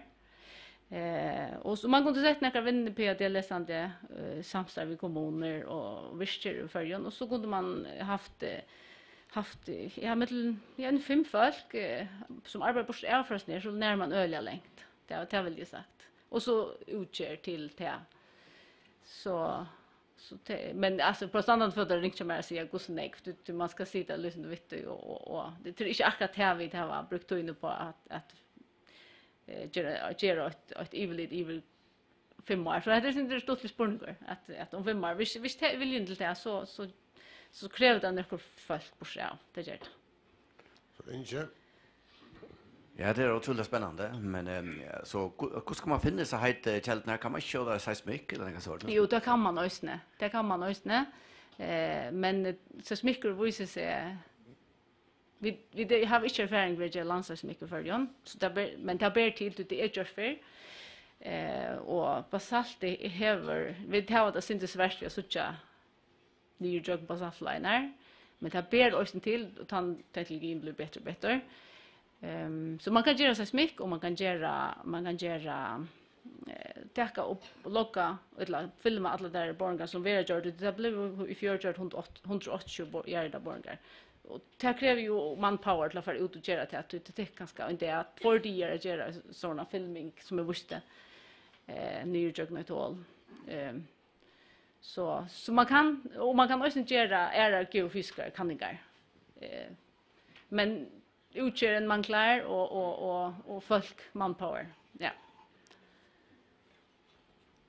Ja, jag håller att säga att det var det. Vi ska säga tack för det och vi får ge det en gåva.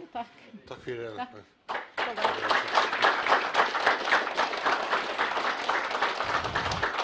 Och så är bara ett punkt efter skrånne och tid att formaren tekur samman om så vi inte var året till Barnesen.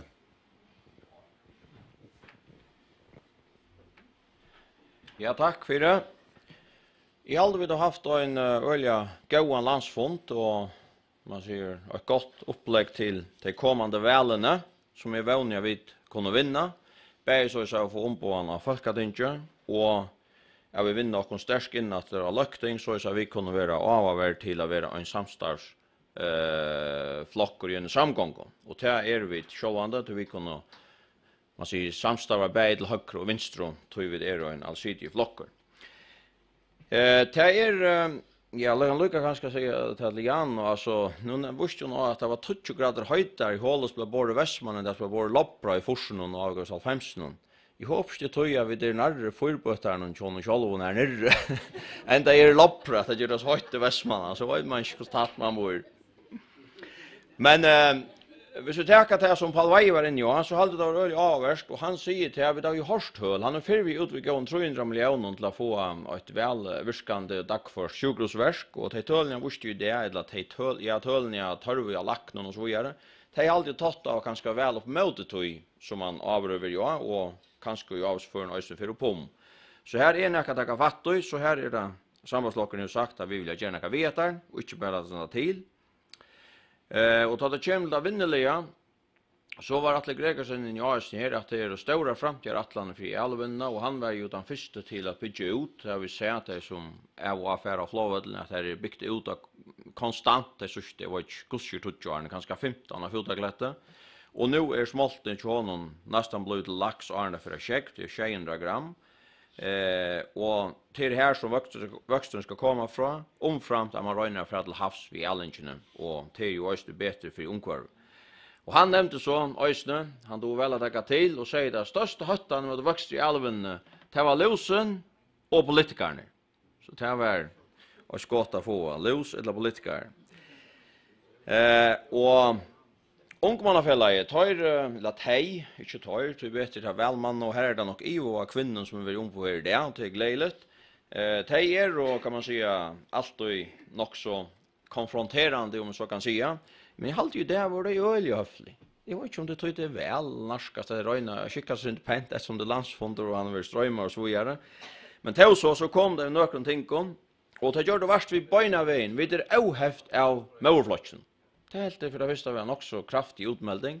Men jag har sagt att vet det alltså ger det som tid man är rätt för flotchen.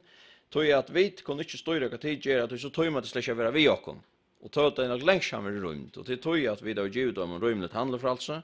Och det kunde komma vid meningen av jag vet att det gör röring ut i flotchen men vi må vi känna att tröjna flyttar sig. Vi må vi känna det som vit halta och helt och ta vid var ung.